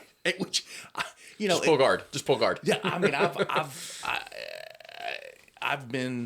I've had this conversation with probably 500 people, and they'll go to a DT instructor school, and they'll get influenced by somebody, and then next thing you know, they're like, hey, back when I was running the program, they'd be like, hey, I'd like to do a whole lot more groundwork. I'm like, can you invent a time machine and give us 40 more hours? Because it works. Because like I can tell you, like, if you get into an unarmed confrontation with somebody that's reasonably your size, and jiu-jitsu and they don't, you're going to win. Yeah. That's a fact, Jack. There is a size skill level. Sure. That, Yeah. That kind of evens itself out to a certain degree. But anyway, so that would be the thing. Hey, they want to spend all this time on the ground. Well, if you've trained any jiu-jitsu, or any of your listeners have, like, your first like couple months is just like, I'm just holding my breath, hoping not to die. Yeah. Right? You're drowning, and then, you pick up blue belt, purple belt, brown, whatever you end up being. Then you're just like, hey, like, this is so easy to me because I've got now 3,000 hours on the mat. Well, time on the mat, right? Time on the mat equals typically proficiency, especially if it's done in a correct way. But anyway, so, we're teaching these people all these concepts and principles, and it's a fire hose of information. And, we had to look at what was the most important, right? And that's what we taught. And some of the stuff, like, I was always trying to take baton out. Like, that was like the big thing, right? Because like baton takes like, a familiarization is like 3 or 4 hours. Well, I was like, I would rather have this 3 or 4 hours than something else. And I would like leave it out of the lesson plan, and like the boss would come in and be like, hey dude, you're not teaching baton anymore. I was like, when was the last time you saw someone use a baton? well, I think there's a baton. There's a use for a baton. They're scratching your back. Yeah, scratching. No. But your agencies typically like to do that too. They have their baton thing, and they have their licensure stuff. Or, well, even like our baton training, I used to remember, you'd have like the red man suit. Yeah. And the guy was like walking around, and you're just like wailing on this guy in a red man suit for like 10 minutes. And I'm thinking like, okay, that like, if this was real, like if that was an actual situation that someone recorded on their phone, that would be insane. It'd be insane to watch, and it would be on national media, and it'd be like, why can't your officers control this person? They're just wailing on him for 15 minutes. So it's like, training has to be realistic. Why are we doing this unless it actually carries over to the real world? Now, obviously, you can't perfectly mimic it, but it's. I went to a school where I went to I don't want to say the company, but I went to like one of their instructor trainer schools, and they explained it very eloquently that, they want you to have X amount of repetitions at hitting from this angle to get to the affected target area. And I don't disagree with them on that. But if you're not gonna, if you want to do 25 reps, you want to do 25 good reps. If you want to do 25 reps so you can check it off the sheet, you're going to do them quickly, right? And that's typically what happens. And that could be what happens. It's a thing, and people get, well, and I get like, when we're hitting the bags, right? Like those are the reps. I view that kind of like shooting the target with a gun. It's like, you're just getting the reps in. You're making sure that you're doing the fundamentals. But then like when you're doing the force on force, if we're doing force on force with Sims, and like the role players just get, coming at you like a zombie, and you're just shot him like 50 times. It's like, okay, guys, is this realistic training, or are we building training scars? So we changed the DT from when you went through. When you went through, did we fight y'all at the end? Yes. Yeah. Okay. Yeah. So it used to be like, when I went through, it would be like they're going to show you a couple techniques, and then at the end you would go in there and they'd make you do like 50 burpees or 20 burpees, and then you'd go in there and some, 40-year-old dude that's been doing martial arts his whole life just beat the crap out of you. It's like this sucks. Good luck. Yeah. Or they put a bag on your head and spin you around, and then they hit you, and the next thing you know, you're like, and it was just like, hey, will this person quit? I don't see the training value in that. This is something an old platoon sergeant used to tell me. He's like, we're all tough. When he was talking about like PT and the young Marines, he's like, we're all tough guys. Like, we don't need to prove it every single day. But what we got into in DT was I developed, I was like, I developed it because I was in charge of it. But everybody kind of threw in the mix, and I was even using students' ideas because I've got some great nuggets from people that are 23 that have not, like, why don't we do this? I'm like, hey, credit to it. Yeah. I'm still that. Yeah, that's mine. But, so we went through and we said, all right, cool. We're going to do a version of use of force. Not use of force. How to evaluate use of force training, right? So what we do is, we teach all the stuff. We said, show me a kick. All right, cool. You know where it is. Where's the target area? They tell us where the target area is. Hey, it's comprehension of where to hit them. Why do we hit them? If we were going to use that amount of force, why and where, right? Then we talk about tactical options. So, hey, if these circumstances, if this fact pattern happens, what are your options right now? And in the beginning, they would say, I don't know. And then they're like, all right, cool. I really like, I've got these reps at, this takedown or this strike or this kick or, front thrust kick is going to stop their forward momentum and all this stuff. So, and then if they were on the ground, what's your relative position to handcuffing or whatever it is. And they would kind of walk through, which is basically a rehearsal, right? So like, I'm an old military dude. Like, so like we've developed a plan, we have a couple options, and then we rehearse it. And then after we rehearse it, we execute it. And then we would take them to the mat. There would be a role player. I wanted, and this is not very, you couldn't sustain this because like I'm beat up, right? Like when I say I've done 1,000 of these, I've done thousands of these because, we had 120 students 5 times a year, 4 times a year for 8 years, right? And we fought most of them, and I can tell you some funny stories about that. But and then we would get involved. So long story short, so they're evaluated like, hey, what's their initial contact? What's their demeanor? What are they saying, right? And then what we'd like to do is the majority, right? So there's 5 categories.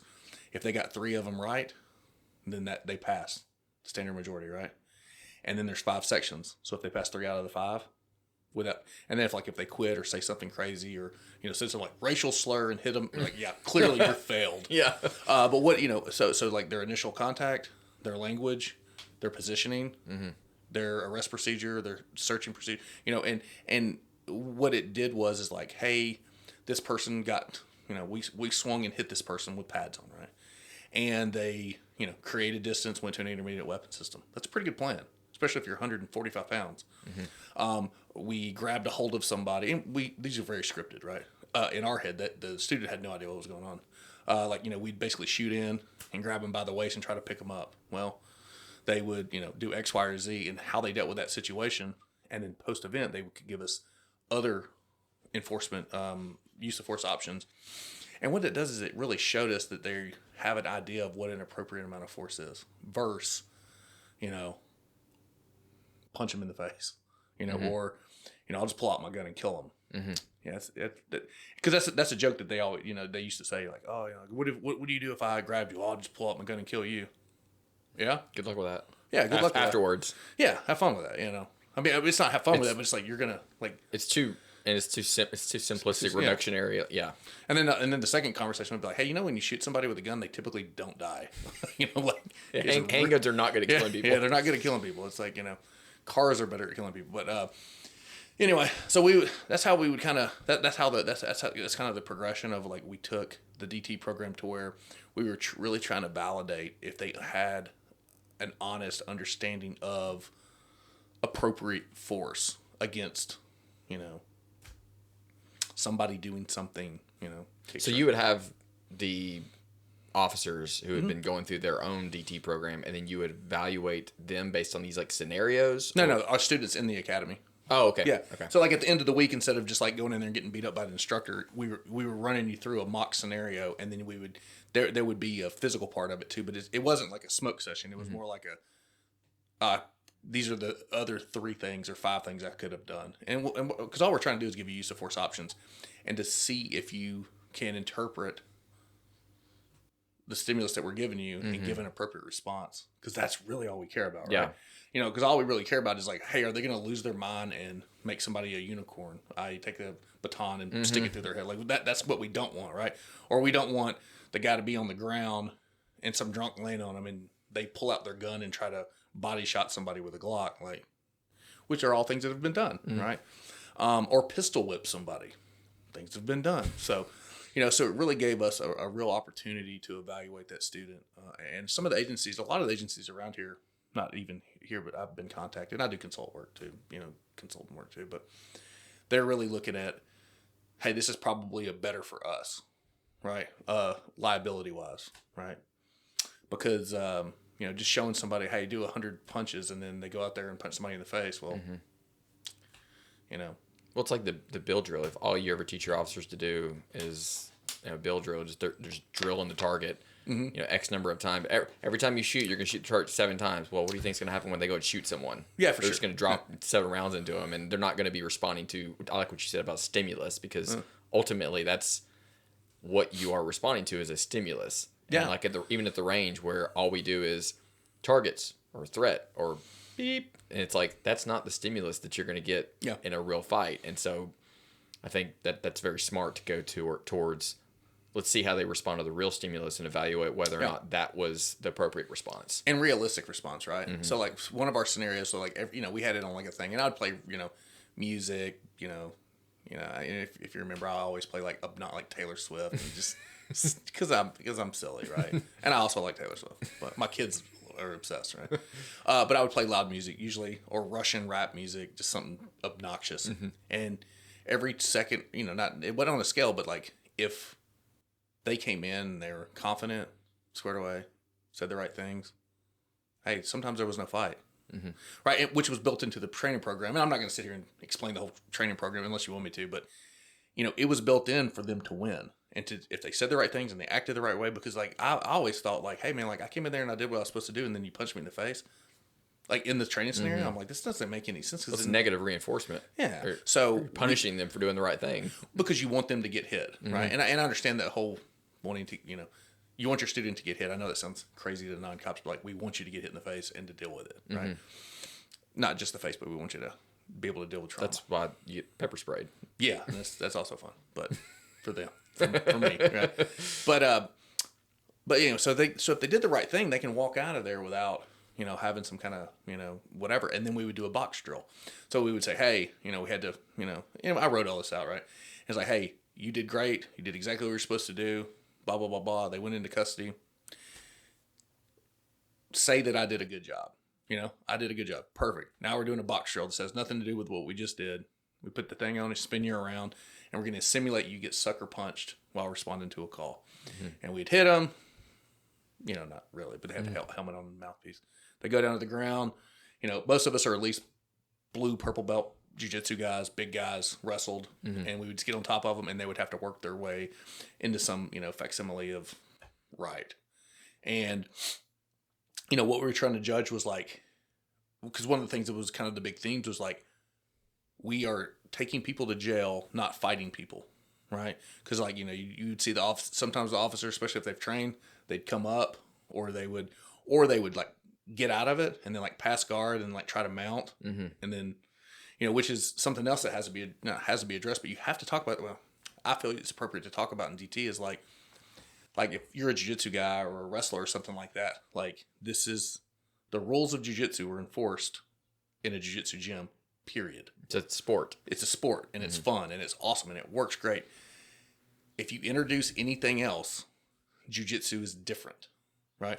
And, and I've been doing this for a long time, and, and I can remember a very old Brazilian dude. I went to a seminar, and I was like, I wanted to roll with him, and he was like, And he's like, you're 200, he's like, I'm 150, 155 pounds, and I'm at the time I think it was like 55, and we were always trying to say, hey, how does this apply to law enforcement? And the younger, I think the younger Gracie guys, I mean, they got really good products, and Gracie combatives, it's good. It's hard. It's hard, it's hard for the masses, right? But I think it's very, very good.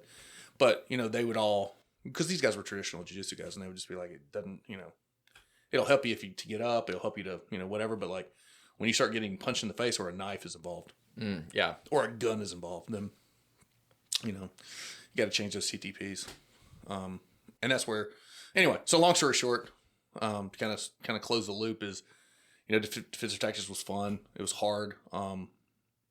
It's hard to keep people engaged in that, in that realm, because it's not, firearms is fun because you get to shoot stuff. Mm-hmm. DT is having to talk to somebody, having to judge your distance, having to judge use of force options when, using force is reactive, really, right? Because, we're taught like, hey, if they do this, then, this is appropriate. If they do X, then, but you can't pull out your pepper spray when you see somebody that just is acting funny and point it at them, so, and, and a lot of time we as law enforcement, and I say we, like I'm saying, like I have the answer to all the problems. I don't, but we can policy ourselves into a very weird corner, and saying, we're scared of being sued. Hey, you're going to get sued. Don't do stupid stuff. And you don't, don't do stupid stuff. Right. Yeah. So that's kind of. Yeah. I want to talk more about that. So yeah, let's talk about the policy side of that. Like, sure.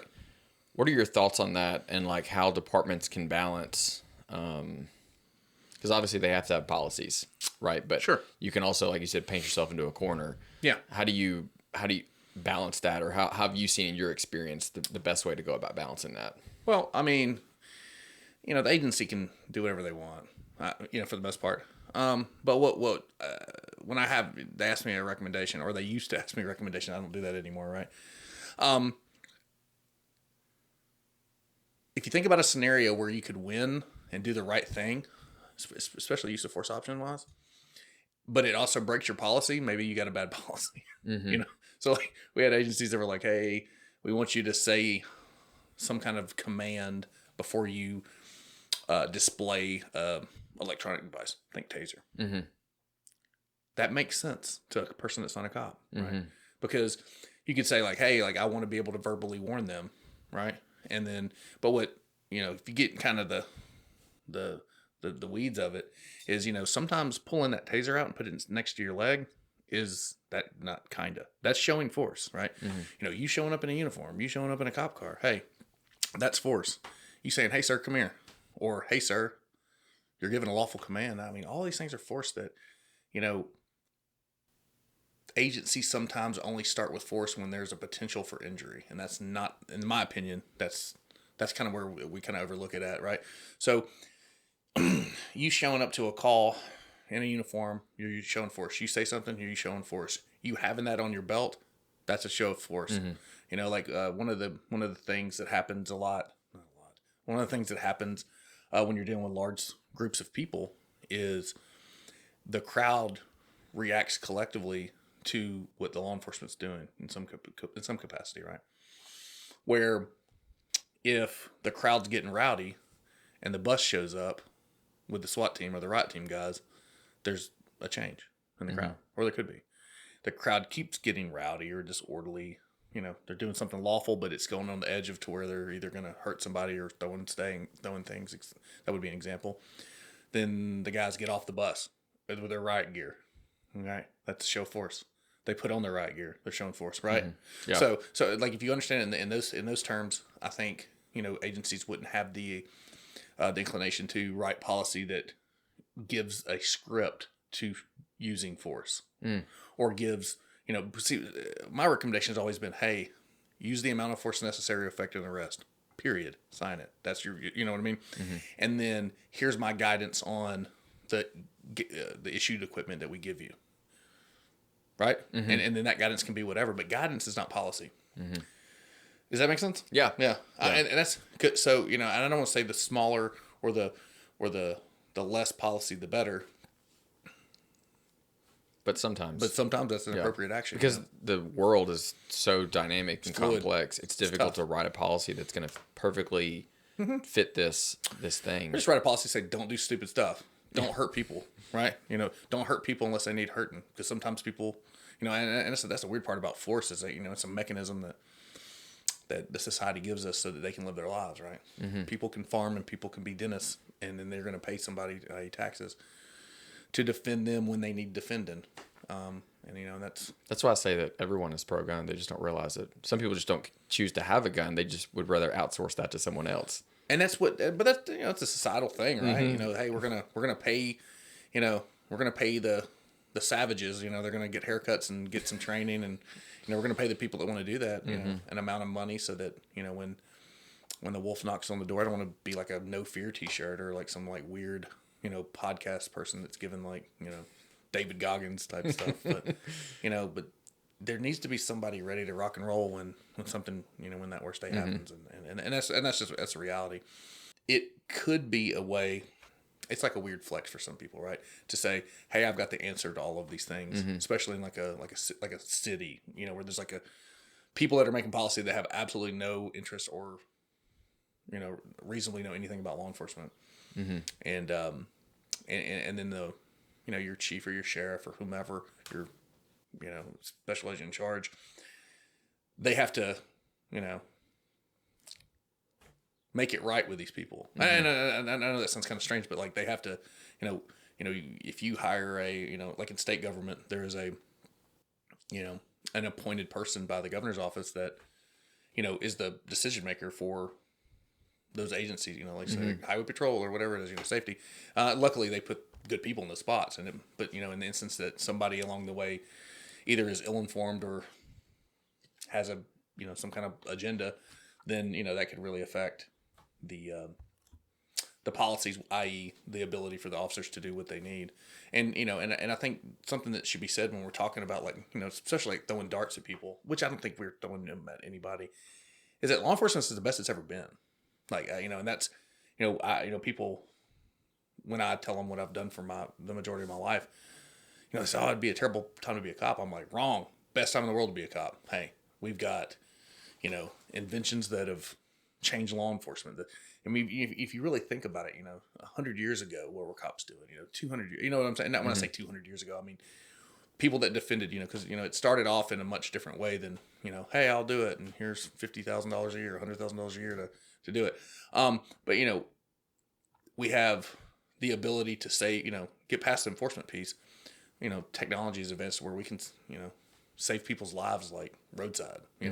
We can, if you think about it, there's probably enough firepower in most of these agencies' cars to assault a village. And that's a cool thing.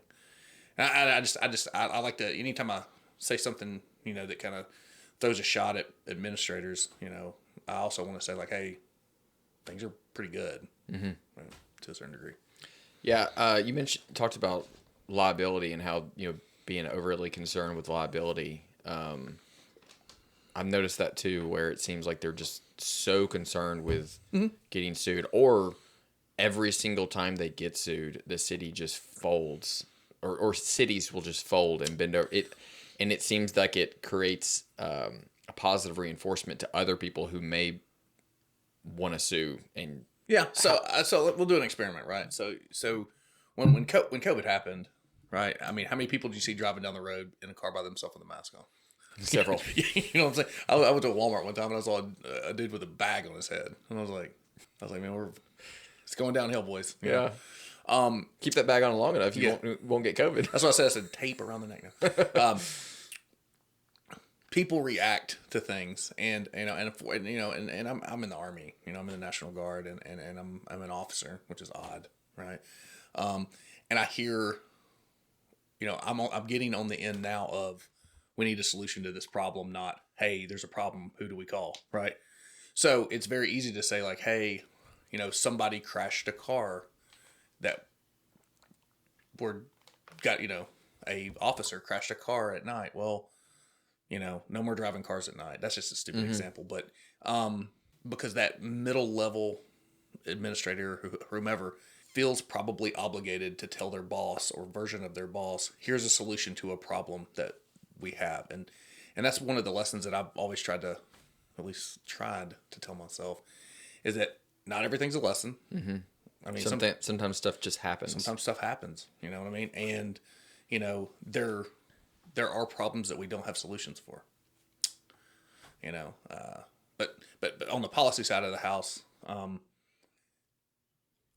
a check is going to get written, and a lot of the times these use of force cases, and I'm an expert witness in federal court, and I've been involved in quite a few of not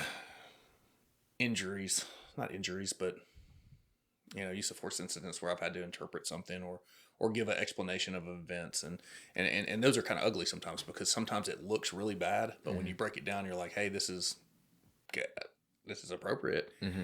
It just looks bad. Yeah.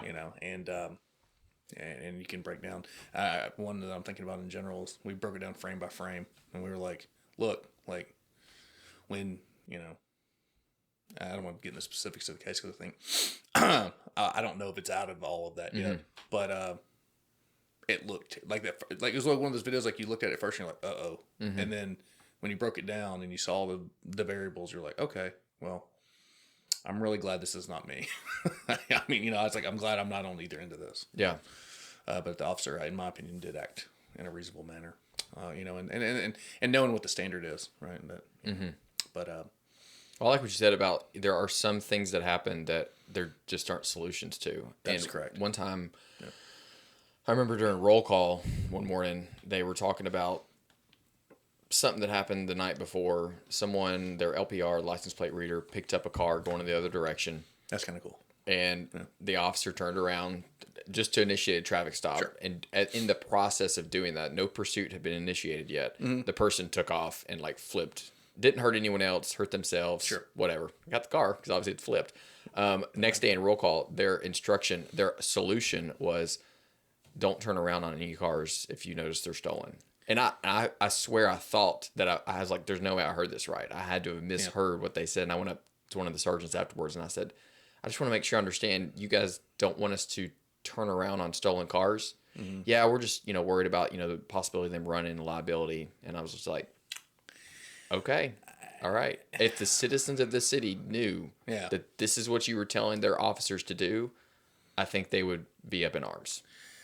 So the experiment we were talking about earlier is that you put yourself in the position of different people, and when I put myself in the position, and that's something I would tell especially when I was teaching, I would tell the students, I was like, when we're talking about use of force options, what's the scare, put yourself as a suspect, close your eyes.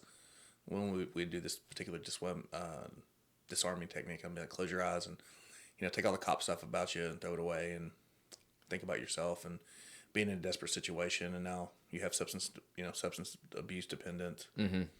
Now you're down to your last $50. You've got a kid. You've got all of these things. You got a pressure and you need X, Y, or Z. And you put yourself in a situation where, hey, I'm going to go make this very poor decision, and I don't think it's very rarely do we run into somebody robbing somebody because they're trying to put food in their kid's mouth, right? It's clearly, unfortunately, it's because I'm broke, because I want some new shoes or something, right? Mm-hmm. But, you put yourself in this very bad situation, and then you have to make a calculated decision to do something wrong for something good, right?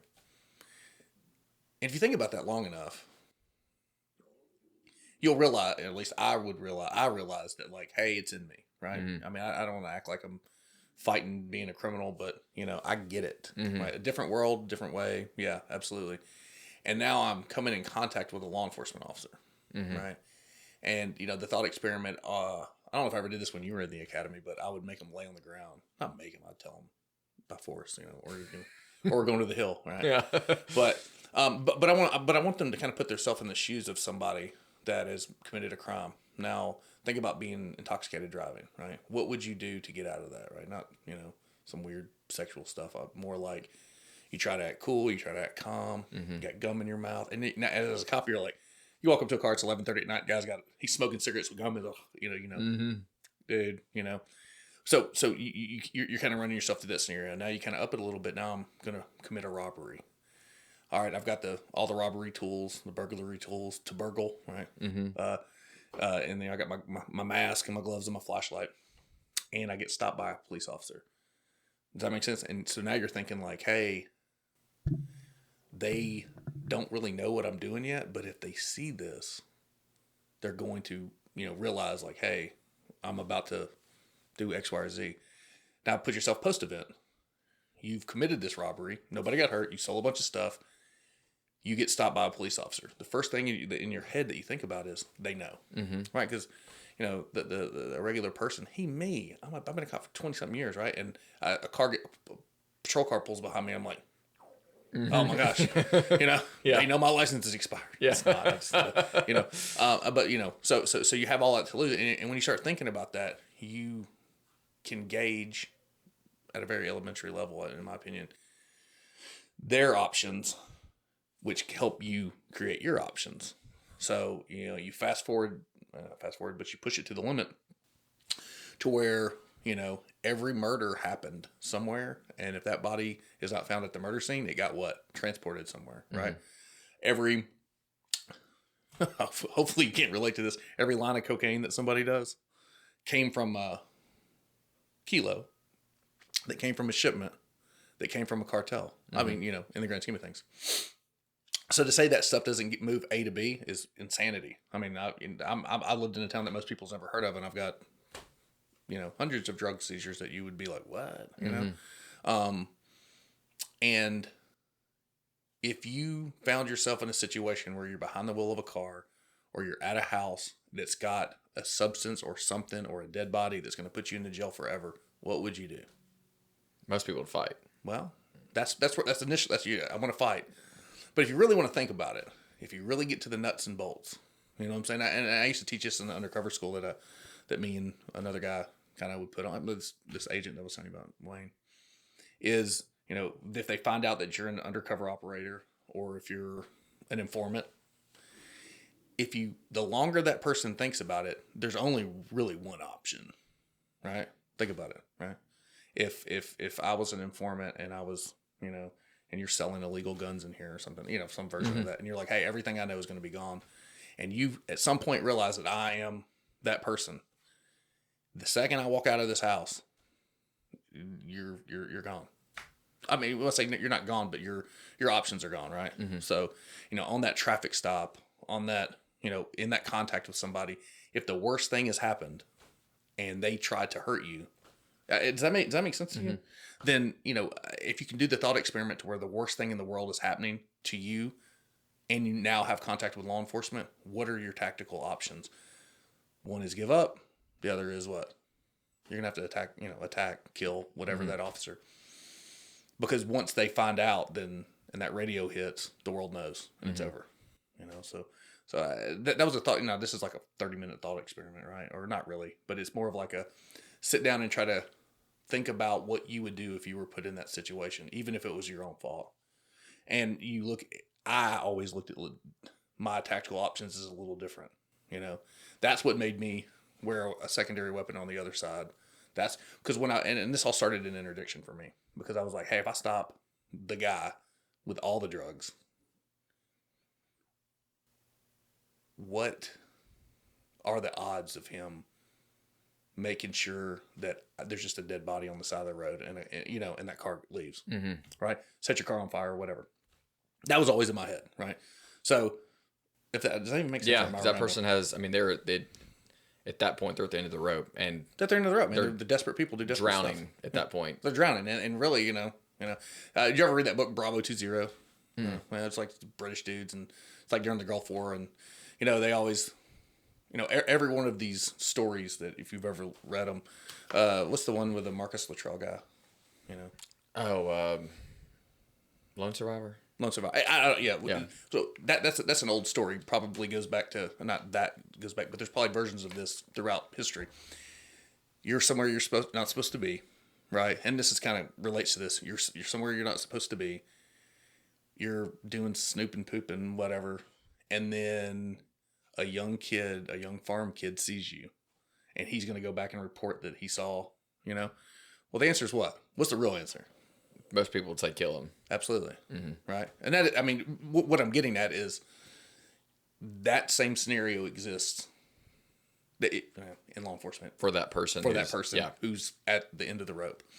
And that's what was always scary with us when we were doing like on SWAT or whatever, when we were doing tactical entries. I was like, hey guys, like this guy's at the end of the rope. I mean, the odds of you pulling up to a scene to a domestic and the guy coming out guns blazing is pretty low, realistically. But you've cornered a guy in a house that's wanted for 10 murder or a murder. Now that percentage has changed, you know what I mean? So it's scary. And that's how, that's one role or one exercise that I always thought was super significant, that some people, a lot of times the students would just fall asleep, which I always thought was funny because I was like, Yeah. because now I'm going to smoke you to death. But anyway, it was a long discussion around, a trip that I always thought was pretty cool.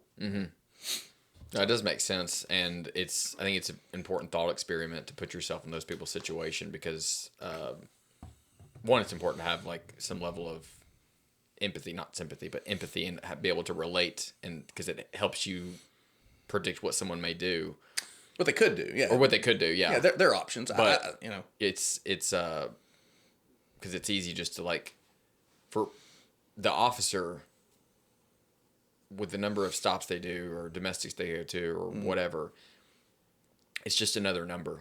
It's just another one. It's just another call.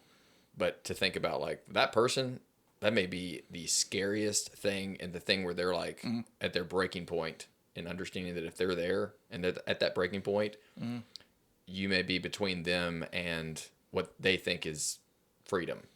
Yeah, and that was a more elegant way to explain that. yeah, great job.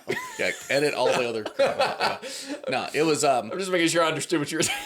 Yeah, getting between a mill, the bear in the mill sometimes, it can be a difficult situation. But in regards to defensive tactics, I just wanted. I wanted the students to understand. Just wanted the students to have a game plan, and like their version of success. And sometimes that success is to walk away or run away, right? Because there's no obligation to stay there and get the crap beat out of you, and there's definitely no obligation to die over a traffic stop. But the defensive tactics thing was fun. I luckily had the opportunity to hire the people that replaced me, and they're really good. Maybe not so much in the haircut department. But they're good folks, and and the program is changing. It's evolving. Even after I left, because I left and I went to a state agency in like in an investigative role, and then currently doing active duty Army stuff or active duty guard stuff, which the guard thing is fun and is awesome. Yeah, I really enjoy that. But so given all the years you've had training law enforcement, in law enforcement, what would you say are the biggest challenges that law enforcement agencies face? Maybe, and take that however you want it. Okay. So this is not going to be popular, but you got the wrong guy in training, right? So if you go around, and I'm not talking about just Tennessee, but there are agencies out there that have the absolute best person that they can do to be in charge of that training program or training in general. But typically what happens is that, it's that Peter principle, right? You get promoted to like, to where you're maybe not as the most effective person for that position. And training tends to be where can be where that person lands. So you've got somebody that wants to be the instructor of everything, right? So I'm a big believer in, let's learn one thing really, really well and be proficient in, things for yourself, and then, we'll have like a firearms people and we'll have like DT people. And, a thing in the military that I was told one time is that, I'm a military officer now, so, which is odd again, but you want to be, a mile wide and we want you to be a mile wide and an inch deep, so that, a little bit about a lot of stuff, but you're more of, X, Y, Z. You also know who to go to, who knows. But in the training world, you should be maybe an inch wide and a mile deep. So, like, hey, I know this really, really, really, really well, and I'm not gonna comment on. So, like, when I was when you went through the academy, you never probably heard me say much about firearms, right? Because number one, I don't particularly care for guns. I have guns. I can shoot guns. I've been in the infantry, majority of my life, but. Yeah. But like sitting around teaching somebody how to shoot is just a scratch I never had, right? It just doesn't make sense to me, right? I mean, obviously you should be able to shoot, but the majority of the shootings I've ever been in have been with a handgun. At least have always been within, punching distance. Yeah, so closer than this probably. Yeah, so anyway, but. There's usually one person at these agencies that kind of holds all the marbles, and that person don't typically want to give up the marbles, or when they do, they want to, like it's a reward thing or something, or not. And I'm not just throwing darts at people. There's small agencies out there that are the best. There's phenomenal cops out there, right? And and if you're in a small agency where you're, there's, I think. At one point, I want to say like 2012 or 13, like the average police department in Tennessee was like 7 to 12 people, right? So the majority of the people are in small agencies, right? Wow. Unless you're in like a Nashville, Murfreesboro, Clarksville, Jackson, you're gonna know everybody at the PD, right? In theory. So these guys and gals, they have to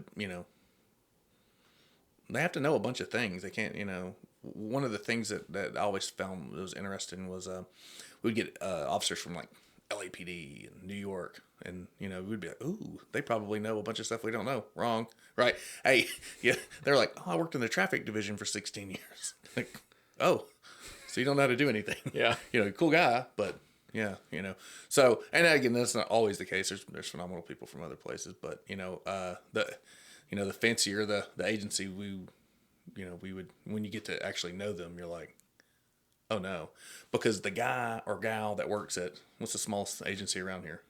Deckard, Winchester, I'm saying, hey, those guys have worked rapes, murders, traffic stops, domestics. They're generalists. They're generalists that could, and some of those guys look like specialists and all, right? So that's always the issue that I had, is that the agencies at the small level, they want to do in-house training because of budget reasons, but that person wants to teach it all, and you don't have to be a master jiu-jitsu guy to teach really good jiu-jitsu, but it helps, right? So we would get people that were instructors that would come to my instructor schools, and I would say, hey, they would be like, hey, what do you think about firearms? And I would say, I don't know. Go to the range and ask them. This is all I know, right? And that's not all I know, but this is all I'm going to comment on. Yeah. Right. And they would say, well, I'm going to send this guy to firearms school, driving school, DT instructor school, and then he's going to be our training guy. And I'm like, hey, you should probably rethink that, right? Because that's a lot for one person. That's a lot for one person, especially if they're young, right? I mean, should you be certified in multiple things so that you can kind of, cross-pollinate your training program, right? Because I think training should go in cycles, right? So in a defensive tactics program at an agency, initial training, and then, set it up like most martial arts schools, jiu-jitsu, karate, whatever, is, they're going to be like, hey, first quarter, we're going to really deal with, let's say handcuffing techniques. Okay. And then we're going to transition into ground defense from X, Y, or Z. And so that there is a training plan that's constantly kind of overlapping with each other, so that, so it's not just you go in, hold your breath for 8 hours during DT or 12 hours or however long you're going to do it, and then, dread next year's training event. It should be something that kind of. How many departments do what you just said, though? Several. Okay. And I helped out with a few. And what I mean by that is that, that there are agencies out there that have phenomenal training officers that say, hey, I do not understand this at all. Will you please come in? Can you give me a day to come in and talk? Absolutely. Let's go. You know what I'm saying? Or can you set up my training events? I.e., if we were going to do a defensive tactics, force on force drill, and this is the thing that, everybody wants to get up there and talk and have the instructor shirt on and say, I'm the guy, and it's very weird because there's dudes in this that are not in law enforcement or military at all. and that and I'm not gonna on these guys, right? Because I think, you know, wanting to be able to defend yourself and even train others, there's something cool about that, because you're trying to help your community. Hopefully that's what your motivation is, and it's not some kind of like God weird.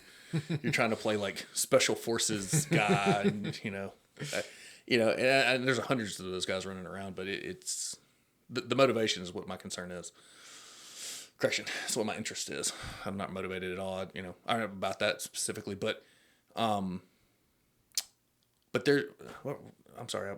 Yeah, so I was asking about the, you mentioned like having an annual cycle, and we had some great DT instructors. Yeah.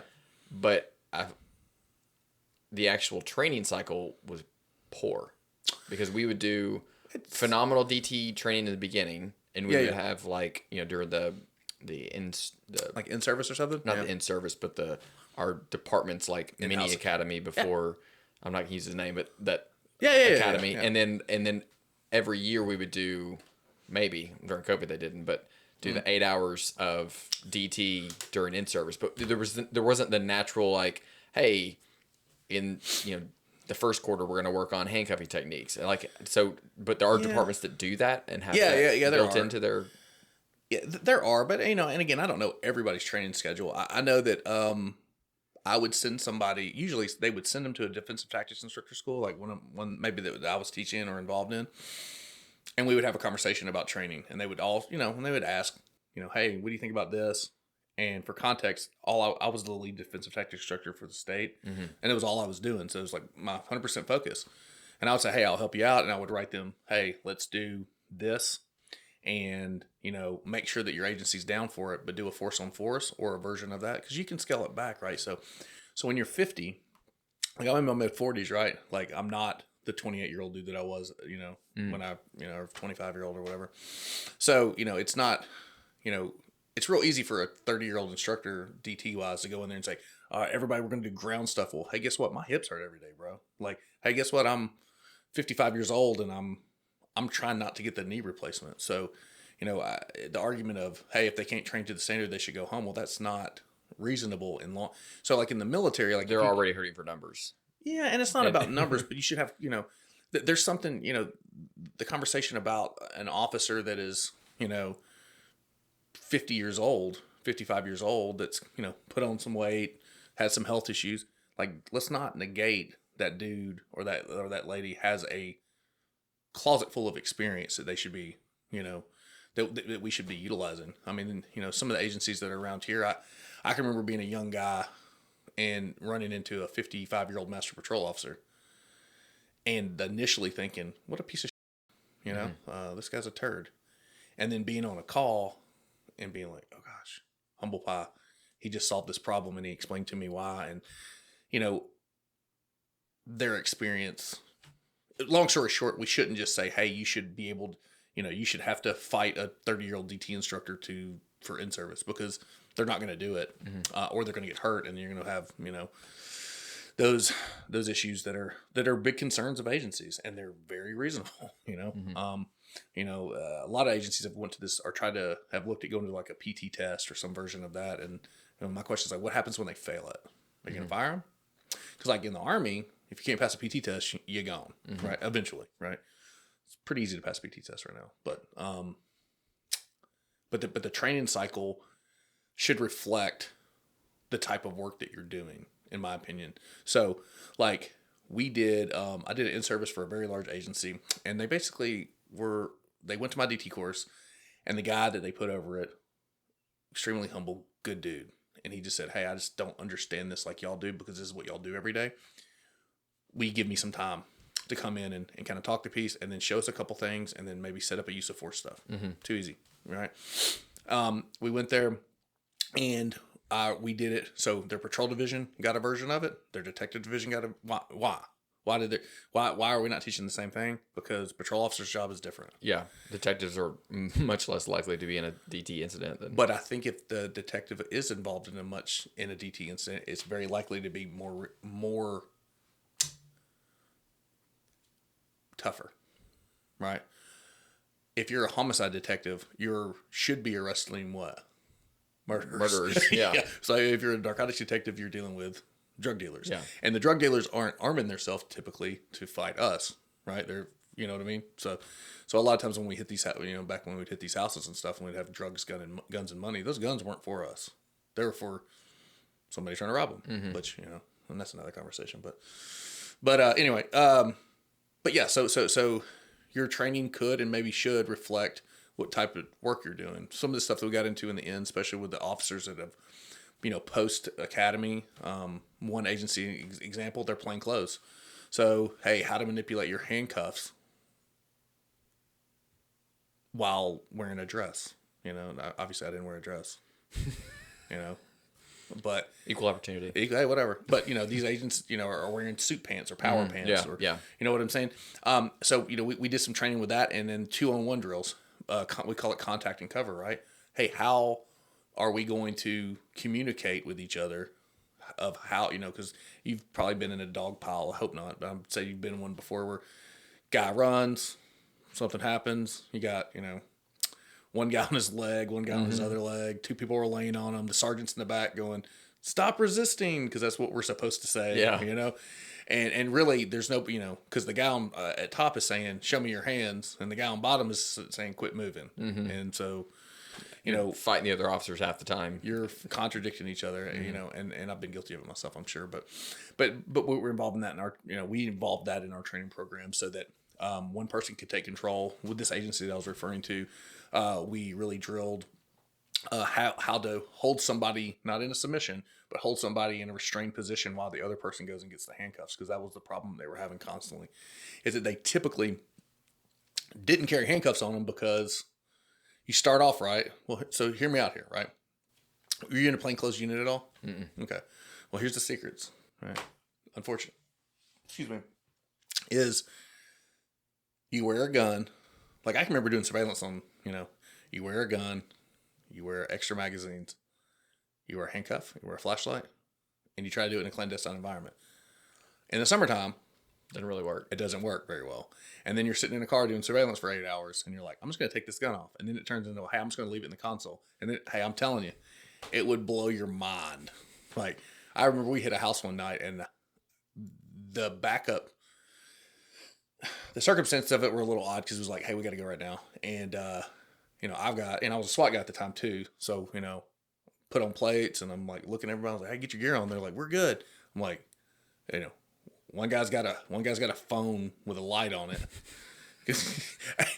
and it's because, these guys, I mean, they just didn't carry their stuff with them. And it was just like, all right, we're going to have to call somebody else, Wow. But again, I mean, these dudes have been sitting in the car for 6 hours, guns digging into them. I'm not saying, hey, Yeah, that makes sense though. In plain, I thought you meant in uniform they didn't have handcuffs. No. Okay. No, okay. if you didn't have handcuffs in uniform, man, That's odd. probably need to go back to the house. But yeah, so those are the things that happen, or like nobody has a handcuff key.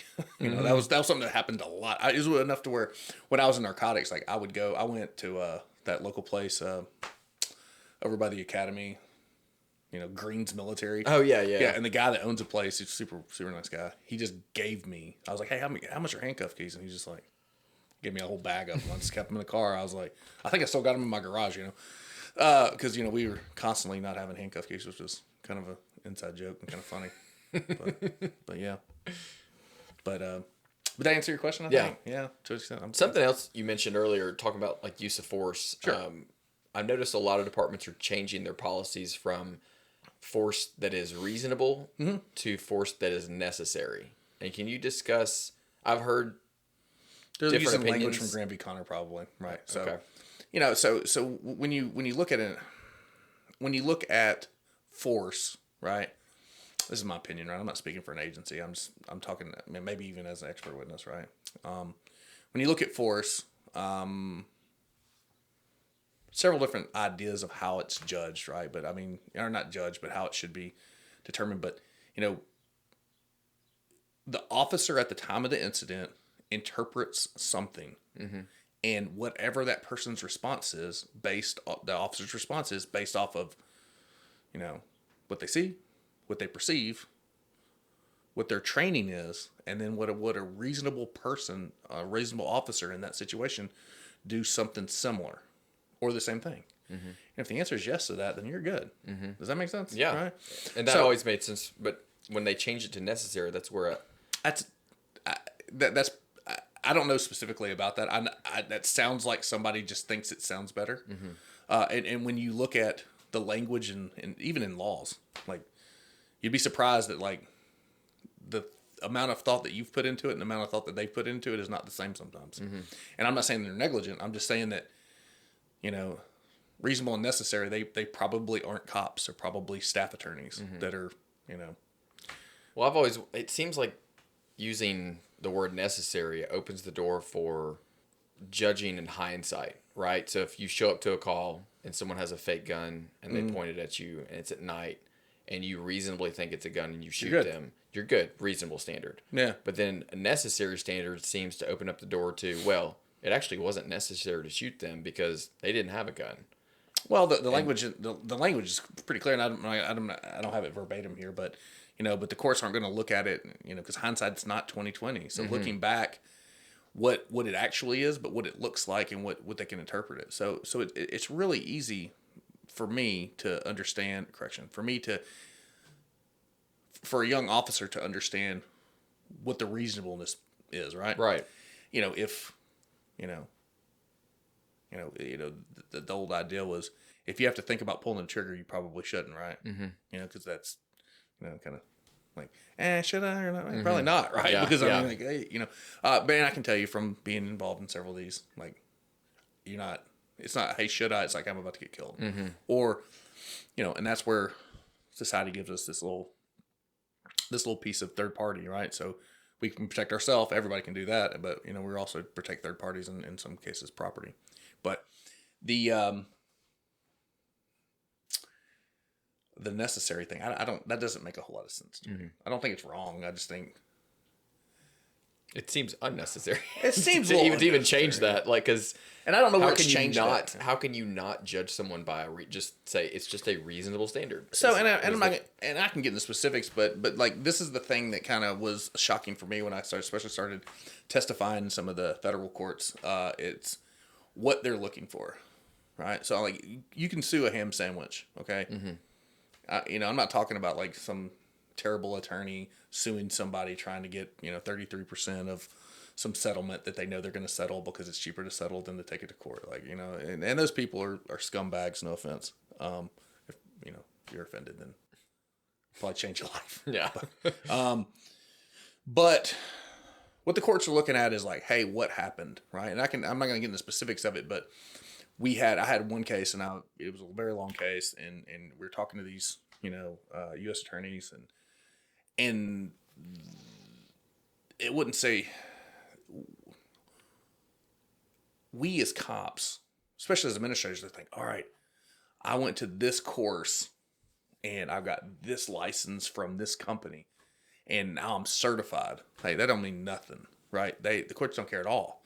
Like, hey, this course number, hey, and they'll stop you. Whoa, stop. Yeah, that's cool. Hey, this person did this, right? They kicked this guy, punched this guy, used this amount of force. Is it, what did it do? What was the intent? Does that make sense? Right. So like, the license and the certifications and stuff, like, it's irrelevant. They are under the impression that we know how to fight. They are under the impression that we know how to defend ourselves and third parties. Well, and correct me if I'm wrong, but in that, when you're testifying as an expert witness, you actually cannot say whether or not what the person did was reasonable, because that's for the jury to decide. Right? So you're more there to explain technical nuance that the juries may not understand. Yeah, correct. I mean, usually it's like, hey, if a person, took their foot and they kicked somebody in the leg, is that something that they were taught? Mm-hmm. And especially if I taught them, or I was involved in their training or I signed off on their training program, I could look at their stuff and say, hey, these techniques were taught on this date. This is a roll call of where they're at. The technique that they're talking about, not because the person that taught them the technique probably could come in and tell them the right answer, but I'll explain this is the purpose of it. It's, to induce this. Mm-hmm. And, if somebody was doing something that looked like this, because a lot of times I won't know what the question is until they ask me. And I don't want to know the circumstances of the case. So I've done cases before where I have absolutely no idea what happened. Right now, I've got a good idea because they've asked me like questions, like explain, whatever, But with the courts, their big thing is what were they taught, not necessarily when or what, but what they did, and are these techniques, if they're even close to the same techniques that that are taught, reasonable for this amount of resistance or force from the, because we say bad guys do resistance, good guys use force, but really it's force on force. Both have force. So, and in interpreting that, we obviously can't get in their mind and see what their intent was, but we can say like, hey, and a lot of times it's, did this officer punch this person in the face, and was it done? Is that an appropriate use of force? And typically we say what? If you punch somebody in the face. If you punch somebody in the face? Yeah. We typically say no. Right? But is there a world that exists where you can punch somebody in the face in law enforcement? Sure. I would think so. Absolutely. Yeah. Yeah. I mean, yeah. Yeah, pretty limited, right? Because you wouldn't want to, you were never taught to curl your fist up and punch somebody in the face, because you got like, little bones in this little hand, and then you're hitting especially my big old head, a giant bone with a little bit of skin on it, and receding hairline. I don't like to bring it up, but there's a world that exists, right? If somebody's, trying to, hey, for example, somebody's trying to take your gun, like your gun's in the holster, you're fighting for it, and you feel like if you strike them in the face, that they'll let go of that gun. Okay. Sounds great. Right. And I think we, as not necessarily administrators, but as especially senior cops, we go, not senior cops, but some of the administrators forget that the courts are just looking at, in the grand scheme of things, did they do the right thing or the wrong thing? Not, well, they broke our policy, so we're now going to have to pay a settlement. Well, that's not really true.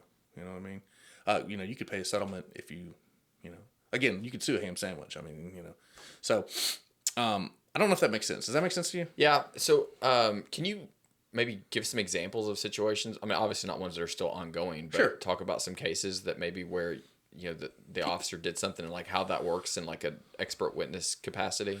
Yeah. So, a lot of times there's an incident that occurs, and, depending on what court they get, if it's a criminal case, usually I would do criminal cases, right? And I've done some civil stuff too, but you get a person. Here's an example of one that I didn't do, but I was aware of. A guy got hit in the face. Our guy got hit or struck with a baton in handcuffs. Okay. It sounds bad. Sounds terrible. You see the video, it's terrible. It looks terrible. Completely appropriate.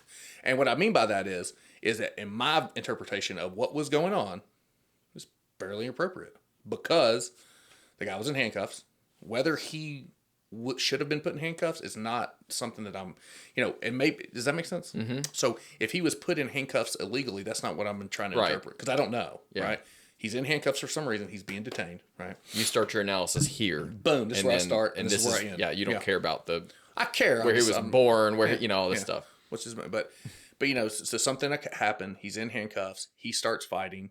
Now, why he was fighting, I don't know. I didn't have that conversation, right? But he was in handcuffs, fell down, and then proceeded to strike some of the officers with his feet or whatever.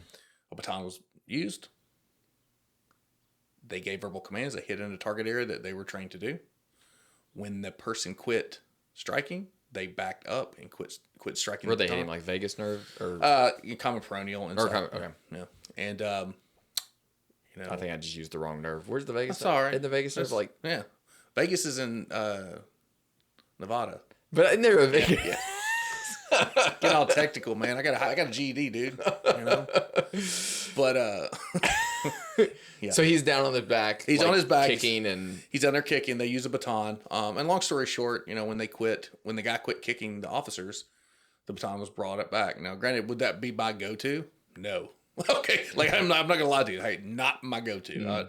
If I was teaching that, I would not be like, Or if I was the patrol officer there, I wouldn't be like, baton time, But that officer chose to do that, to use that, and they weren't completely wrong. I'm gonna say completely. They're not wrong. There's better tactical, and that's that's a teaching point of like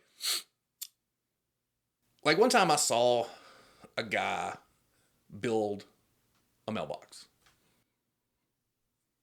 and he picked up each brick and carried it to where he was going to do it, and then I look in his garage and he's got a wheelbarrow, and I was like, that's a way to do it. That's a way to do it, right? You're not wrong, but there's a much more efficient way that puts less risk of you having a backache tomorrow, right? So, and that's how I would compare it. Now, I don't want to sit here and say that, like, hitting somebody with because basically a baton's a big stick, so it's like it's the oldest defensive tactics technique, right? Big stick, hit, right? But so not everything. You basically just had to say whether or not he was doing something that he was. They more just ask, is this appropriate or not appropriate? Is this taught, or is a version of this taught? And would you? And sometimes it's, would you teach this, or would you? That's not about approve. Is this a reasonable thing to teach law enforcement officers? And the answer is probably, and whatever the answer is. And then sometimes I don't have enough information to make an educated guess, right, or a statement. And an expert witness doesn't mean that, like, everything. It just means like, hey, I've taught for X amount of time, and I've got a master's degree, and I've got all these schools that I've been to. These are the schools I've developed, and I've developing the schools. I learned a lot more than actually going to most schools. And, because while I was there, I developed a defensive tactics instructor school that helps like. If tomorrow morning I woke up and I was the chief or the sheriff, which I have no intention of being, I would want to take my program and make it very specific to my agency, right? And say, hey, these techniques are the ones that we vetted. So when I say created, I've kind of put together a way to. By the way, I'm not selling anything. I'm not selling. Link in the description. Buy one, get one free. Yeah. Call now. But just kind of to take a technique, and because what happens a lot is that's not what happens a lot. It happens every time. Hey, can we do this? Well, I went to this school and they didn't teach it, so we're not going to use it. Well, that's not the right answer, because you can go to these schools, learn great things, and then develop the program that you want and validate the techniques that is very specific to your agency. So if you look at like a TWRA agent, somebody that's like working, working wildlife and game, like every time they come in contact with somebody, there's probably a gun there that's not theirs, right? Like if you're out there, if you're the deer police and they're out there with a baseball bat, you're probably going to be asking some questions, right? But like your state parks people, the squirrel police, they're good. Hey, those are the coolest people in law enforcement. Their mission is so drastically different than everybody else that their techniques and their TTPs have to be, not in my opinion. And they got really good training people, and they got really good officers. So I think they're probably, in my opinion, they might be one of the most well-trained people in law enforcement game, which their mission, again, is drastically different. But what they are training on, or what they should be training on, and what your flex unit at Metro should be training on, should probably be different, because they're getting, different stimuli, different things going down. Yeah. Does that make sense? No, that's a good point, because, a lot of people, I think, when they talk about policing in America, they think of it as like homogenous thing, and it's not. It's not just different state by state, city by city, but also like what you just said. If you're a parks officer versus someone who's in a metropolitan city, or even get into the parks, like if you're downtown Nashville, you're dealing with you're dealing with big city issues as a park ranger. But if you're at Rock Island, you're going to deal with me doing a backflip off the rock, right? Okay, so and I'm not doing a backflip off the rock, if anybody's wondering, but the days are over. But anyway, so we came up with this technique, and what we do is we wanted everybody to go to all the schools, and there's agencies out here that there's a very predominant group defensive tactics program here that's great. I know the guy that owns it. He's a rock star. He's what I wanted to be, i.e. as far as competency wise, right? And I obviously never got close to him, but he's He's legit. It's a private school or No, it's he owns a business. I don't want to say his name or because I don't want to bring him any I don't want to bring him any heat if this is not popular. Yeah. You know? Like, hey, we hate Travis. Yeah. But anyway, if you're in the know in law enforcement, is a giant one. They do great stuff. He's a phenomenal dude. His program is awesome. I'm an instructor in it. I recommend it 10 out of 10. But I also recommend everybody else too, right? Because I've been to ones that were complete trash. I'm talking hot messes. Like, and then there's always one thing that you're like, huh, okay, cool. I got something out of this. Or more specifically, I got something, this is what I don't want to be, you know? But typically there's some legitimacy in everything. And I like to believe that, you know? And then I have went to these conferences and these seminars with people that are like about 45 minutes into, you're like, oh, this guy's a crazy person. Yeah. He's talking about like, there's pressure points that, can knock people out. And I'm just like, have you not seen YouTube? I've seen this YouTube before. The old guys like that energy martial arts where you're like looking at the person, they're falling over. And then the MMA guy comes in there and just punches him square in the bridge of the nose. Yeah. Or what is it? Detroit urban survival training guy, Dust. Is that a parody? It's not ironic. He's doing it seriously. Oh, I thought that was like a joke. I thought it was like, and that's what I thought too at first. But no, he actually does it unironically. What if like that dude like showed up and like whipped your ass though? Hilarious. Well, it's funny. He's had people come to his school before. There's videos where to do like the disarm and like the disarm won't work, and then they'll like come up with some excuse of why it didn't work or something. It's hilarious. Well, you can talk about disarming, right? So we would teach that stuff, and people, that's the one thing I got criticized on the most. And realistically, in my career, and again, if anybody has watched this that has been one of the people that criticized me, they're going to get very upset. I don't care. And they'll be like, oh, I think you should do this and this. And I'll listen to them. And then when they just kind of, you get in that cycle, people just want to bitch the entire time, right? And I was like, hold on for a second, I'll be right back. And I'll just never come back. And that's why I quit going to like training conferences, because it's just like, okay, you're so much better than me. Hey, put in application, right? But, and there are people that are better than me. I can think of 2 people right now that if they would have had the educational requirements, they would have beat me. When I say beat me in the interview, I wouldn't put in if they put in, because I've been like, there's no way, bro, But, again, sometimes you have to get a degree to get the job that you want, and that's unfortunate. But anyway, so, but the disarming techniques, right? People would get, irate about like how this technique doesn't work or da-da-da-da-da. And I was like, hey, bro, if we're in a situation where where you're unarmed and they have your gun or they have a gun on you and your hands are in the air, this is the end of the road. Like, this is the worst thing that can happen. Not, there's obviously worse things that can happen, but you don't have many options at that point. You really got one, and just go for it every time. Because if you've seen the thing where they put the gun on you and then they're like, get in the trunk of the car, go. Hey, you're never getting taking it point to location 2, and you're I'll never make it there because I'm either gonna, I'm going Braveheart on them. You know what I'm saying? Hopefully I don't find myself in that situation. Neither do you. But because in a lot of not agencies, I've been to schools where they spend a dramatic amount of time focusing on the most obscure things, disarming. Now, I'm not saying it's wrong. I'm not saying that you shouldn't focus on that, but like I went to a school that's 40 hours, a day and a half of it was disarming, and I was like, I get it.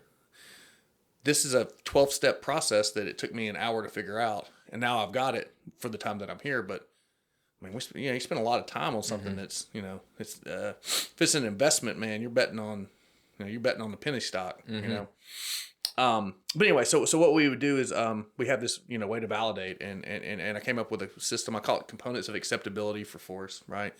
It's a defensive tactics instructor school. That was, and again, now that I'm doing this Army stuff, I don't know what this looks like, right? I've been asked to teach it, and I'm not opposed to it, but that's another conversation. But it's for the instructor that already has a skill set, right? So, like when I would hire instructors in, it would be on the basis of like, hey, they either have a large collection of like our the guy that came from your agency, we hired him. Mm-hmm. He replaced me. Great hire. The guy already knew fighting. He was a professional fighter. He was interested in it. It was his hobby. It was his passion. So it was really easy choice. We just, and he had been through the defensive tactics instructor schools that were at the agency that he kind of grew up in. And by the time he got to us, when we hired him, or I hired him, the agency hired him, but I was just, we just had to really clean up his language, not cuss words, but he could teach. He was a black belt at teaching 3 out of the 8 things, and the reason why he wasn't a black belt at the other is because he didn't like them. So he's like, all right, man, we got it. This, now let's teach this, okay? And then find the things that you're not good at and don't do those things. Yes, I don't want to teach pressure points either, bro. I outrank you. See ya. Yeah. No, but great guy, great hire, So, and he was a kind of part of this to a certain degree, where what we wanted to be able to do is bring those people in with the skill sets, whether they're at the academy or at your agency. And then once they have like, hey, I know how to do things. Now let's learn. Now let's get, I hate to use the black belt now. Let's get that black belt in teaching, because it's a thing, right? And you won't really see it until, correction, the students never see it, right? They come to the academy or whatever academy they go to. Their DT guy or their firearms guy or whomever has said that speech 1,000 times. It's like a comedy routine that you just say over and over again. And they're like, oh, these guys are okay. And then they go to their agency, and you probably saw it at your agency, where you're like, all right, these instructors really know what they're talking about. And then you get to a basic in service, and then the guy that doesn't teach very often comes in, and you're like, oh no. And he's like, one time I did this, one time I did that. And, and I've been guilty of it too, but so teaching's a muscle, teaching's a thing, right? And that's what this kind of does. So this helps you teach, but it also, it can validate your technique. So what you will find in DT, what I found in DT is like, hey, I really like this, but I want this change or add to or take away from, right? And I'm not saying for license reasons or anything like that, is let's see if this really works. So what we did is components of acceptability, 5 parts. Step 1, does it work? Right? Hey, a flying triangle, right? Hey, does it work? If you hit a flying triangle, it works. Do it correctly. Yeah, if you do it correctly, man. I mean, I'm not doing a flying triangle, but, does it work, right? Okay. Now, number 2, why does it work? Right? And what I mean by that is if I'm a big, strong guy and I do a technique on you, and I just I'm just so much stronger than you that then it'll work, right? If I do the push you down in a chair and I'm 250 pounds and you're 115, then you're gonna be like, hey, if you just put your hand in their chest, they can't get up. That is true. If I'm telling you, these things are true. If these things are true, right? So and the way I explain that is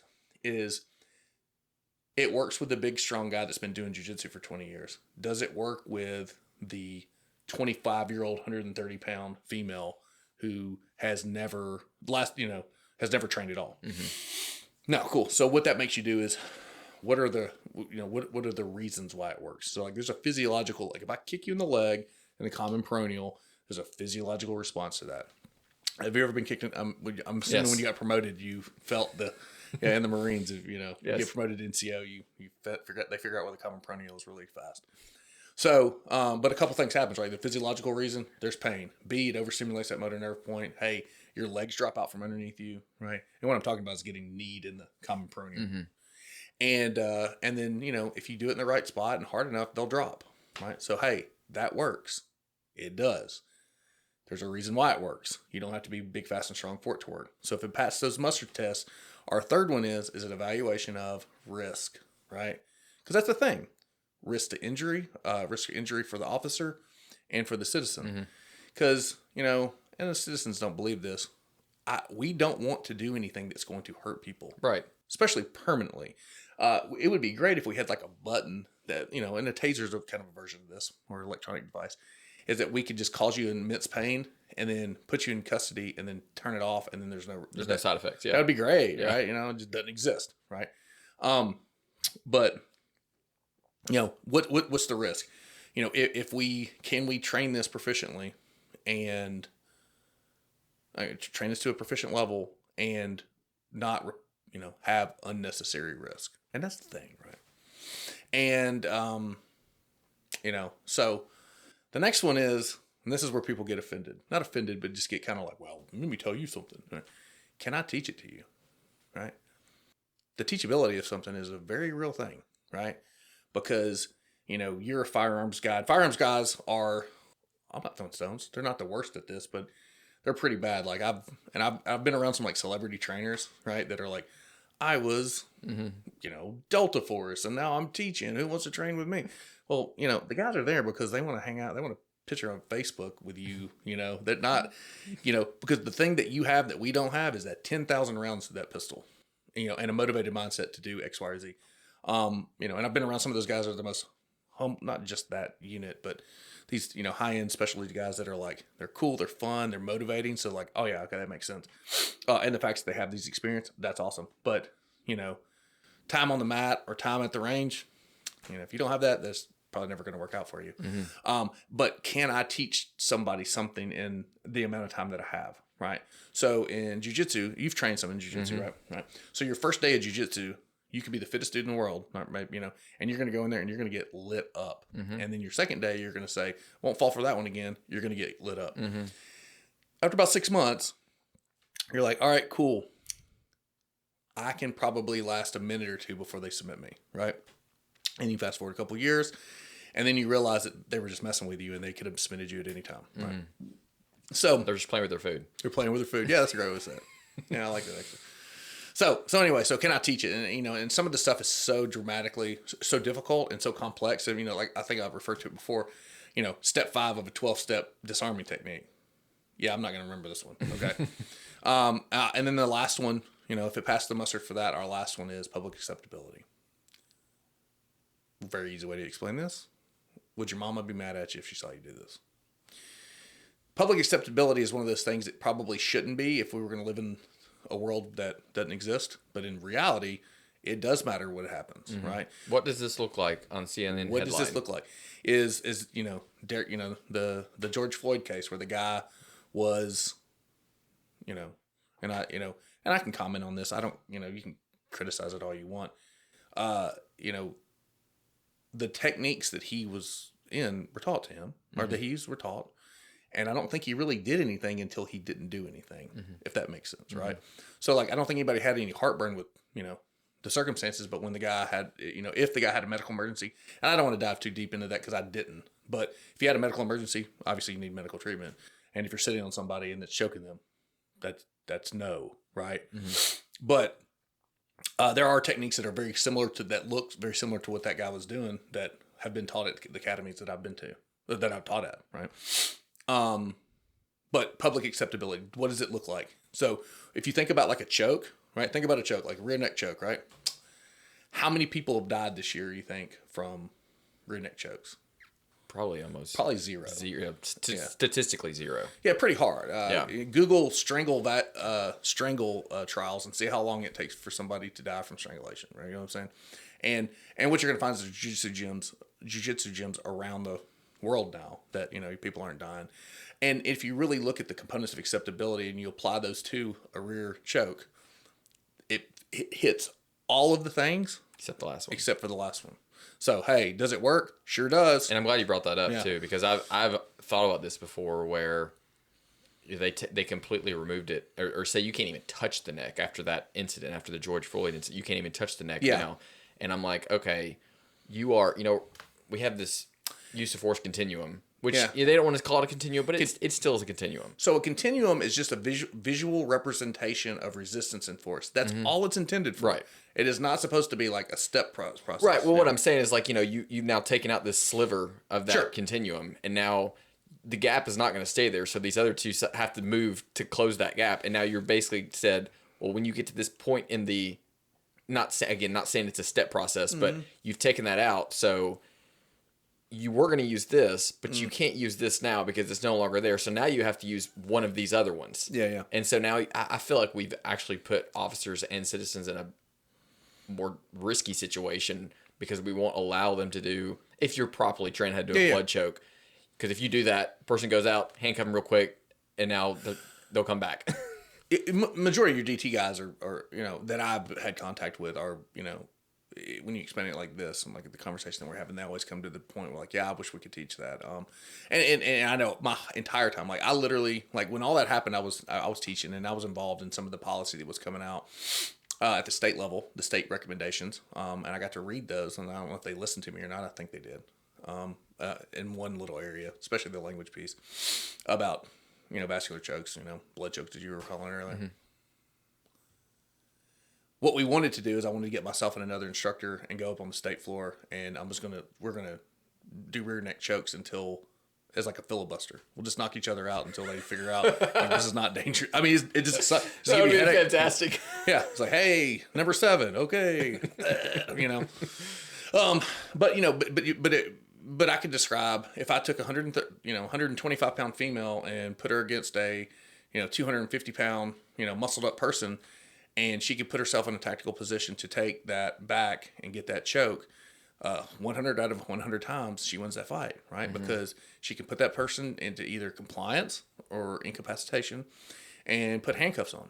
Oh yeah, my 12-year-old daughter, if I like put her, I like take my back and put me in a rear naked choke, like within seconds, I'm in. Yeah. I'm like this. I'm in a bad spot.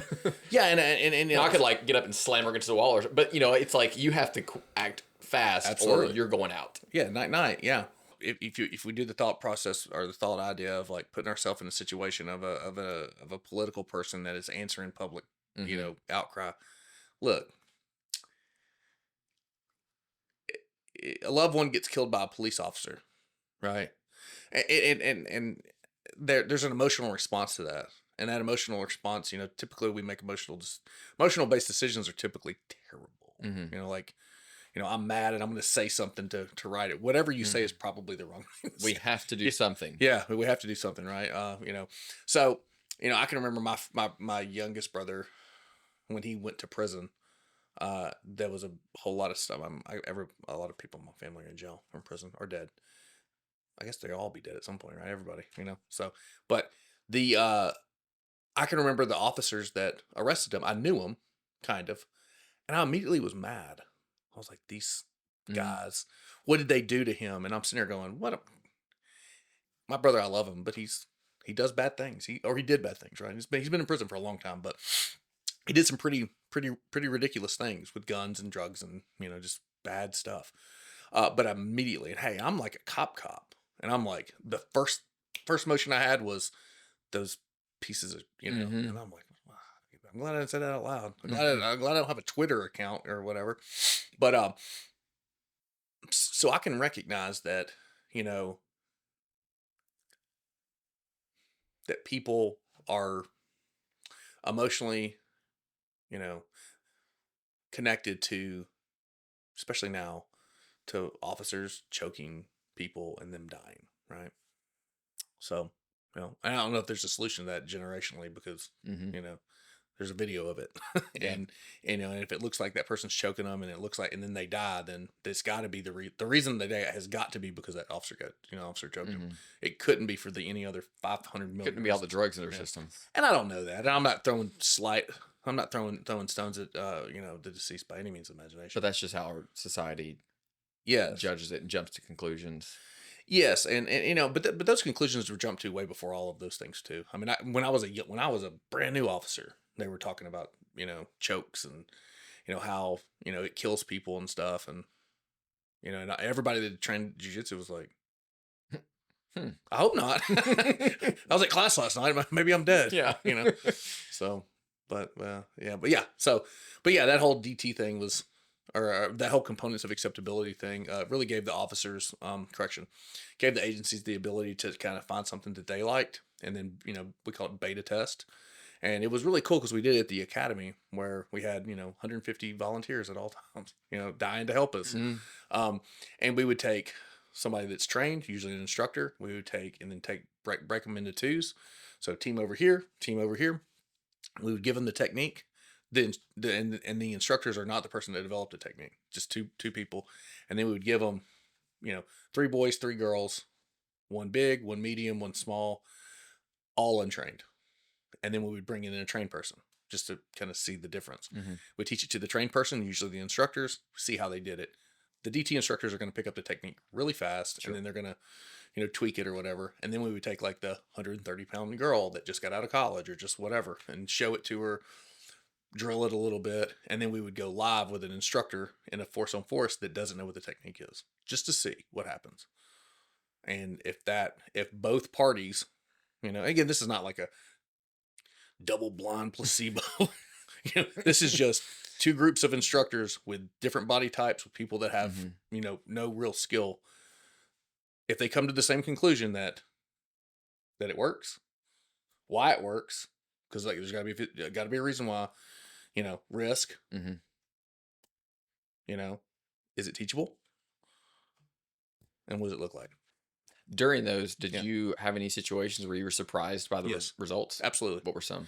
So one of the biggest ones was a vehicle extraction, right? So everybody's got a vehicle extraction that they like, right? And there's 3 or 4. The one I teach, or the one I like the most, is that we would, and not to get too technical, but we would open up the door, we had go through that piece, and we would push them into the center console. Basically their left arm, if they're driving, across their body, and put our shoulder here. So we would have, so basically, your upper torso is kind of controlling that appendage. This is the driver you're pushing to the right, towards the passenger. Towards the passenger, but more back, right? Okay. And our thought process is that we still have the ability to disengage if that car starts to move, right? We can then slow it down because we want to slow the process down because, it's real easy just to grab their arm and go to the thing and try to break it. That's very dynamic movement, though. Terrible idea. Because what if they got their seatbelts on? Or what if they're trying to give up, right? And anyway. So, because we always, in the DT world, we always got to say when they give up, we have to stop. Okay. Stop, So, so we'd go through, seatbelt, make sure that the car's not in gear or turn it off or both. Slow it down, get eye contact with a suspect, start to talk in a not slow because you're going to be yelling, but it's like, hey man, just stop fighting us, right? Seatbelt, far arm, elbow, and then we come out. And when they come out, their right arm now is going across their body, and they end up on their back outside the car, right? You got to see it, you got to drill it a couple times. Really, all it is grab far arm, bring out of car, right? And it twists the body. The idea is, when your muscles are in concert with each other, when you're doing a lift or when you're picking up something, these muscles have to work together. And if you're ever like, let's say you're on the ground or something like that, and like in jiu-jitsu, if you're new to jiu-jitsu, guys will get on side control and they'll pull your head over and then come to fight, and then you find out man, my arms aren't as strong as my legs aren't strong anymore. I can't make it's harder to make dynamic movement with my hips. All of those things are involved in this. And when I first did it, I was like, I like it, but I've been doing this a long time. Let's get one of our other instructors to do it. It worked pretty good. And then we switched a couple things at one of the DT schools. I did this at a DT school, and we went and got a bunch of students. We had them volunteer, like, will you volunteer right now? We call it a manipulative volunteer now. Yeah. And we did it a couple times, and I gave them both like 30 minutes to drill it with the students. We didn't tell them what it was. And then we brought in instructors that weren't aware of it and didn't drill it to be the role players and didn't tell them what the scenario was. And they did it. We said, hey, just lightly resist inside of a car. Okay. And they're like, whoa, that's pretty good. Hey, oh. And then we tried, and now what you got to do is you got to try to do it to see what happens. Hey, we need 50 reps at this with, and that's my recommendation, because then we've done this, 75 to 150 times, right? We've seen what I'm looking for is, does it, like in that particular one, did it put somebody underneath the car? Right? Did it put somebody coming out of the car head first? All these things are, and it didn't. And they typically went to their back, or if they started to resist in the process, they would end up on their front if they tried to turn their shoulder over. Neither of which put anybody at unnecessary risk. If you're jerking somebody out of a car, though, there's probably something really bad going down. but yeah, that was one example. That's the example that I actually used in the course because we all kind of bet, we're like, there's something not right here. And come to find out, it's pretty sweet. Yeah. Well, and it's because normally they would teach to go for the closest arm. Sure. And then bend it back. Right. Yeah. But the problem with that is if the person's wearing a seatbelt, Or their arm is looped in the seatbelt, but going for this arm, that arm is free of the seatbelt. So it doesn't matter. Once you reach over and you can defeat the buckle and you pull them out, you don't have to worry about it getting hooked on the seatbelt. Yeah, and our thing is that my whole life has always been slow it down. Or correction, my whole life has always been get them out of the car as fast as possible, and both in SWAT and in patrol, and in narcotics. If you've been in the game long enough, you've been around somebody getting jerked out of the car and the car take off down the road. I got drugged one time chasing a shoplifter, and they tried to take off, and I hopped in the window like I was an idiot. Well, again, getting back to I'm an idiot. And next thing you know, like this guy's going across a parking lot and my feet and ass are hanging out, and I'm just, I rip, and I was a young guy then, and I ripped the gear shifter out. I mean, I was scared to death, right? And the guy's like, I'm trying to stop, so as he's hitting the guy. Wow. That was funny. But anyway, so, in a handful of times, because a lot of times, especially as, in the instructor world, you really look at your past experiences and say, hey, man, like, we should probably address that, right? Or at least that's the way I've always kind of done it. And when we got to this, that's what I was thinking. I was like, is there value in slowing it down? Because we want them out of the car. Our step one, we want to make sure that we don't get in the car and overcommit to being inside of a vehicle that could take off, right? Especially these Teslas and stuff. Like, geez, you see how fast they are? Gosh. But a friend of mine just bought one. He's pressuring me, and I'm not. I refuse. I just don't want a car payment. But anyway, so we don't want to over penetrate the car. We wanted to be able to disengage very quickly, and we wanted to be able to, and I'm a big fan of humanizing yourself to the person that's fighting you, right? Like, hey man, this doesn't have to be this way. And we want to keep it away from being adversarial verbally, because, you've probably been pissed off on a traffic stop and you're like, hey, because there's nothing wrong with saying like, hey, I really would like to punch this guy in the face. Because there's been many, many cases I'm like, oh man, I really wish I could punch this guy in the face, but I just can't do it. You know what I'm saying? So, but anywho, but yeah, but for that, it worked out pretty well. We slowed it down, and then we tried to make it to where it wouldn't work. And a couple of the reasons why it wouldn't work were mostly us throwing very, very specific, odd variables into it. A bunch of people in the car, or something like that. And sometimes you just can't pull somebody out of the car, or it's not reasonable to, without putting yourself at unnecessary risk. So yeah, that makes sense. That's cool. So you talked about as an instructor, you guys would constantly evaluate and change and adapt, which makes me want to ask you, what do you think makes a good instructor? I'll start that by saying what makes somebody a bad instructor. Yeah, right, is not having the ability to be wrong, right, and not having the ability to answer questions and the why of something happens. When I learn something, I want to know why it works. And I want to know like a legit reason why it works. Not, well, I've done this a bunch of times. Not the answer I'm looking for, right? Teaching is not about you. Teaching is about trying to, have a shared experience that you either have developed or you've learned from somebody else, and then given that, perception or perspective to somebody, because that's really what it is, right? Is you're showing them how to do something if they want to do it, right? The best instructors I've ever dealt with have some humility, and they, I would say, make fun of themselves, but they give the student the ability to react with them in a personal way, right? Not like I'm the bad, because DT guys go, I'm the baddest guy, nobody could take me, nobody. That's gross, man. It might be true though. No, I'm just kidding. But no, it's definitely not true. But having some humility and realizing that like this is not about you. This has nothing to do with you. And you are not competing with their other instructors, which is a thing, right? Because whatever agency, like your agency, like I know all those guys and I love them and they're great people. So it wasn't I could just call them and be like, text them some profanity. But it was like, well, this guy said this. Well, he could be right too. That there's more than one right answer for everything. And long story short, having the ability to not, not talk bad about other people in the same warehouse, or kind of debunk other people's either legitimate or because you don't really know unless you kind of went through the training. But anyway, the short answer to your question is somebody that is passionate about seeing other people succeed without any benefit, right? And I used to be under the opinion that you should have done it to teach it, and I've thought that for years, because I can remember listening to people that I'm like, you've never even done this before in real life. Why are you teaching it? And now I'm like, that's not true. Teaching, especially in this realm, you don't, teaching is a skill, right? And like, we kind of talking about all these like local, like there's a thing where like, you've probably heard it before, like rock stars want to be actors, actors want to be rock stars, right?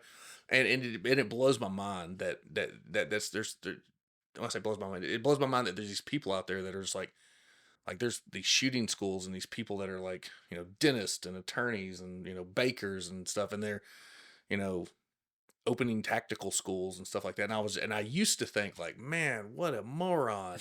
You know what I'm saying?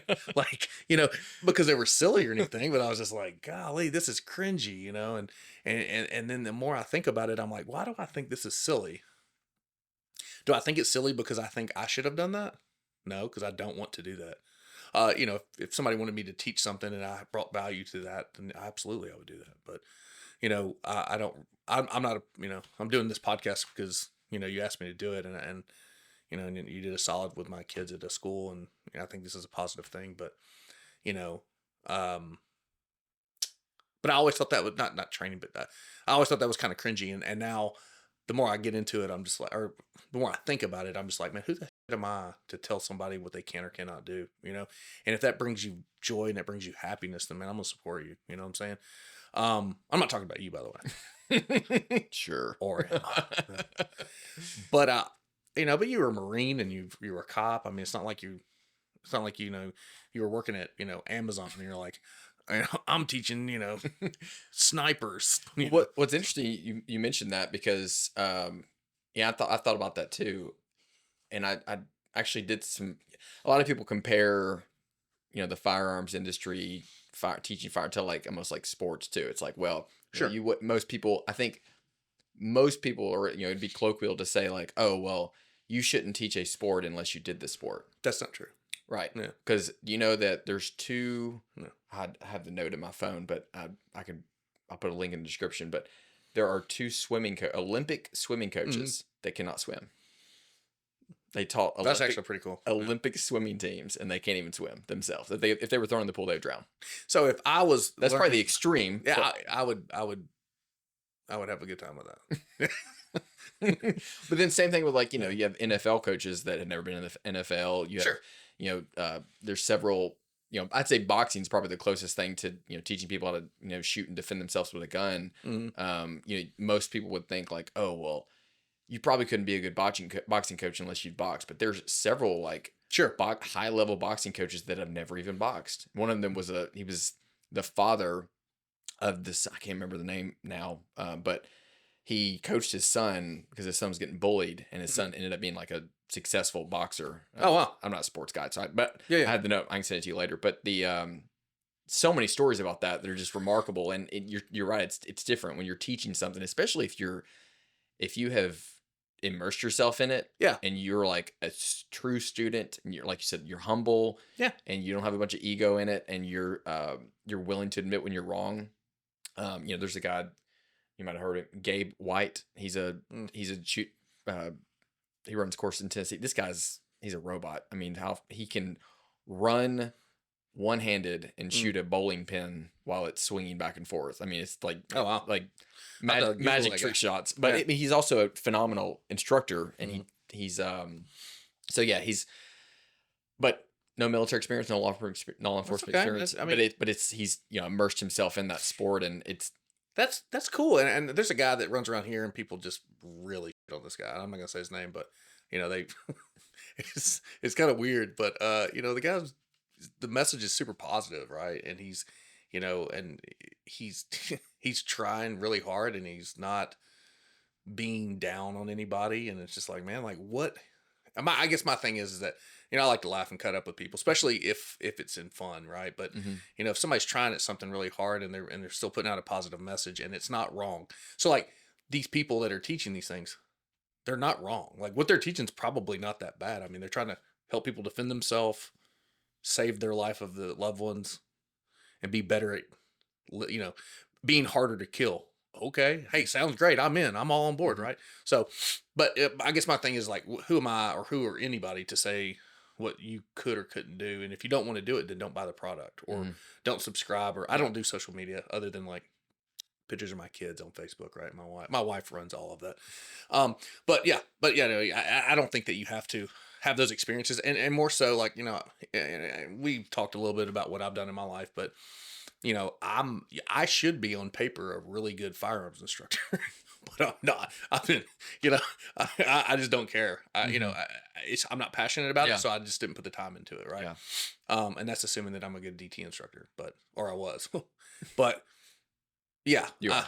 Well, I appreciate that, but I just don't care nothing about firearms. I like to shoot them, I like to I'm in the Guard, in the Tennessee National Guard, and and I, at like 30, 37, 38, I went to eyeball, which is like infantry officer course.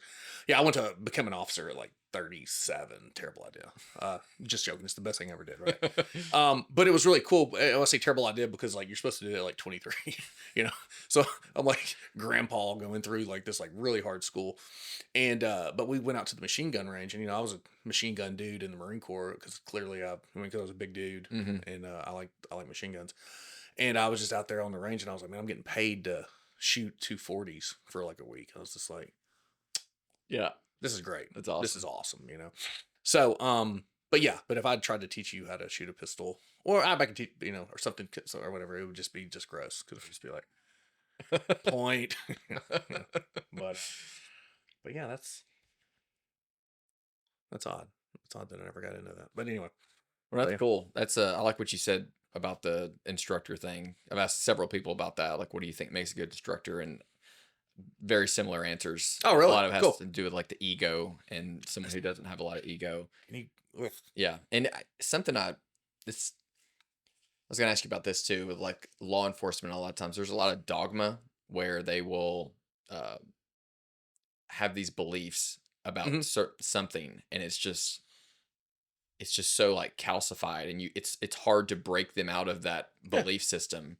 And I'm assuming when you first got to Toledo, you experienced some of that with some of the old dogs that were there. They were good dudes though. Like, so don't get it twisted. These guys are not bad, but you only know you only know what you know. I know, right? It sounds like a kind of a weird thing, and it's relevant with or prevalent too with some of these like instructors that are mostly firearms, because that's what it's kind of like people like clickbait, right? Is that they you have something. You've done something for an amount of time. You've received some kind of instruction, and then you like research these like big words that nobody understands, and you just kind of regurgitate like blah blah blah thermodynamics, and then all of a sudden and then they kind of relate everything to this big word that they looked up yesterday, and then they get stuff in their head, and they have, and I've done it myself, is that they're just like buttons. Like, if you say this, then I've got this narrative. Boom. If you say, why doesn't this work? And I'm like, well, technically, blah, blah, blah, blah. And in reality, it's all kind of, you get something in your head, and if it comes to find out that thing is wrong, you've got to openly say, hey, like, this, me changing my mind doesn't make me wrong. It just says, hey, something new is relevant. Okay, some new evidence exists. When you're a police officer, you're like, hey, this guy's guilty. And all of a sudden you see this piece of evidence. And you're like, this guy's probably innocent. So, I reserve the right to change my mind. Yeah. There was a time in the world that I thought, going to, like we were talking about earlier, that the majority of the fights go to the ground, which I don't disagree with, that the majority of your training time for DT should be related to jiu-jitsu. I did believe that. I was also training 4 or 5 days a week of jiu-jitsu. So that's the only thing in my head. So, so some of the old stuff and some of the old stuff comes from bullshit, right? So you've heard like 21 foot rule. Hey, that's not a thing, right? And you've heard of like, there's some agencies out there that have said like, hey, don't let anybody get within 6 foot, 7 foot of you. What world do you live in where you Yeah. can be a police officer? Good luck. Yeah.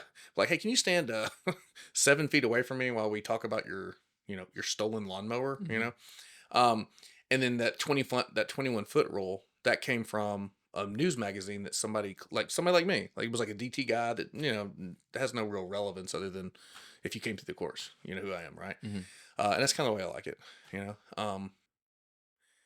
but they asked him in a question. They said, hey, how long would it take you to react to somebody if they had a knife and they were charging at you? I don't know, 21 feet? That's a pretty good guess. Nobody did. That doesn't exist.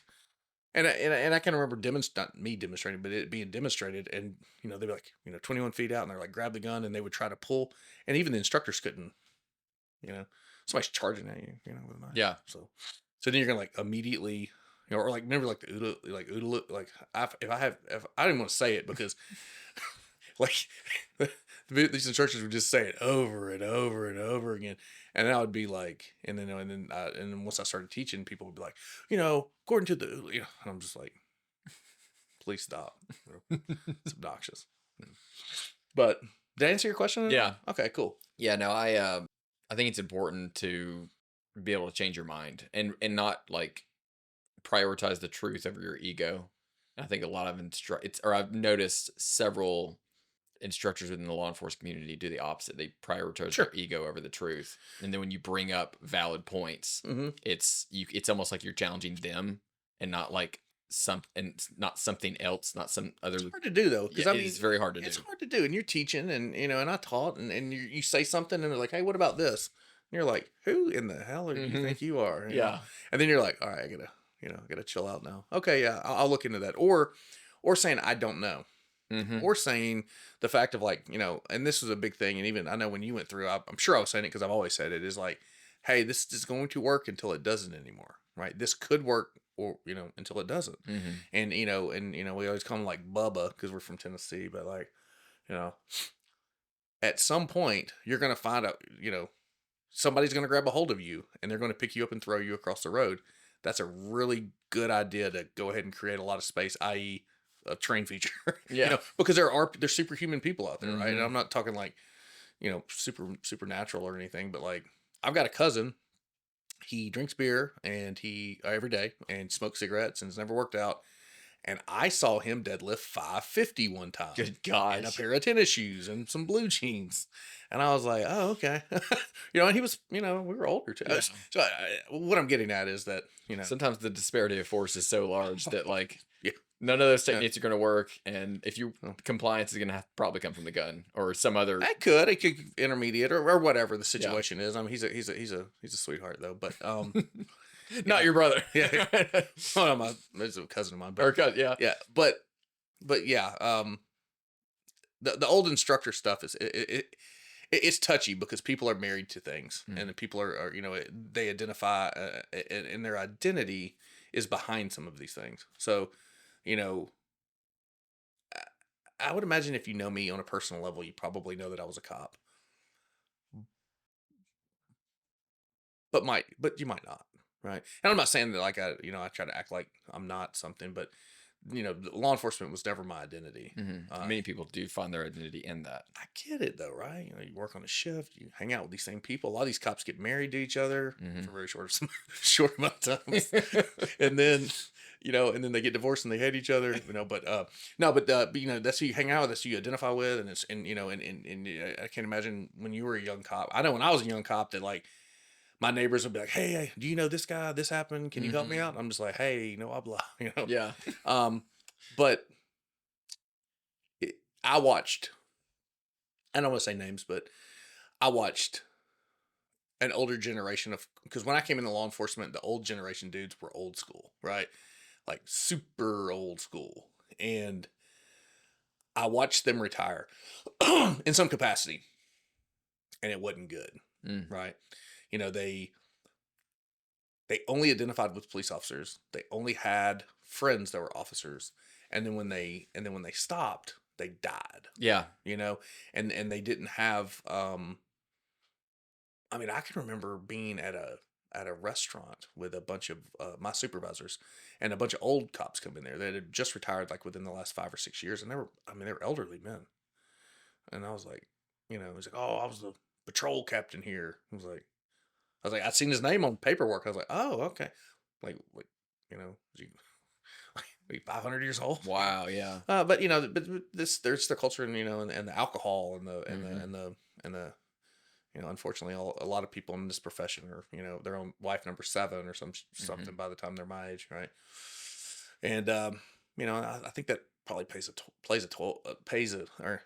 toll on their mental health, especially. Yeah, I've wondered if especially with the death rate happening so quickly after the retirement, I've wondered if that's part of. I mean, this could be speaking way outside my expertise, but if someone identifies more and more with the thing that they do, and that is their identity, that is who they are, then when they leave it, that part of them has died, and then their body's like, well, I guess I'm done now, and then they just die.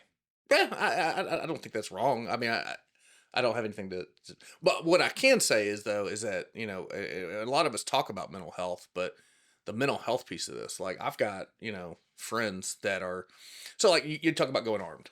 Right. And I'll just say this because, and I mean, if you know me, you know me, but I don't carry a gun everywhere I go. Mm-hmm. I don't, and if I went to Walmart and I didn't have a gun, so in the morning, sometimes I like to wake up and I like to row or I like to run. Right. Mm-hmm. And then especially if I'm not working that day or something, I'll realize, hey, I don't have any food, and I'll go to Walmart or somewhere like that, Publix. I'm going in a pair of PT shorts and a tank top and a hat on, right? If I don't have a gun, it's not like in my, I'm not having a panic attack, right? I don't, I know people that can't live that way, and that's okay. I'm not criticizing them, but I remember when we were young, and I said the generation that I came in law enforcement with, and then I know some of those people to this day. And a lot of them have changed, and I wouldn't say in a great way, right? Some of them have never dealt with mental health issues, and some of them have.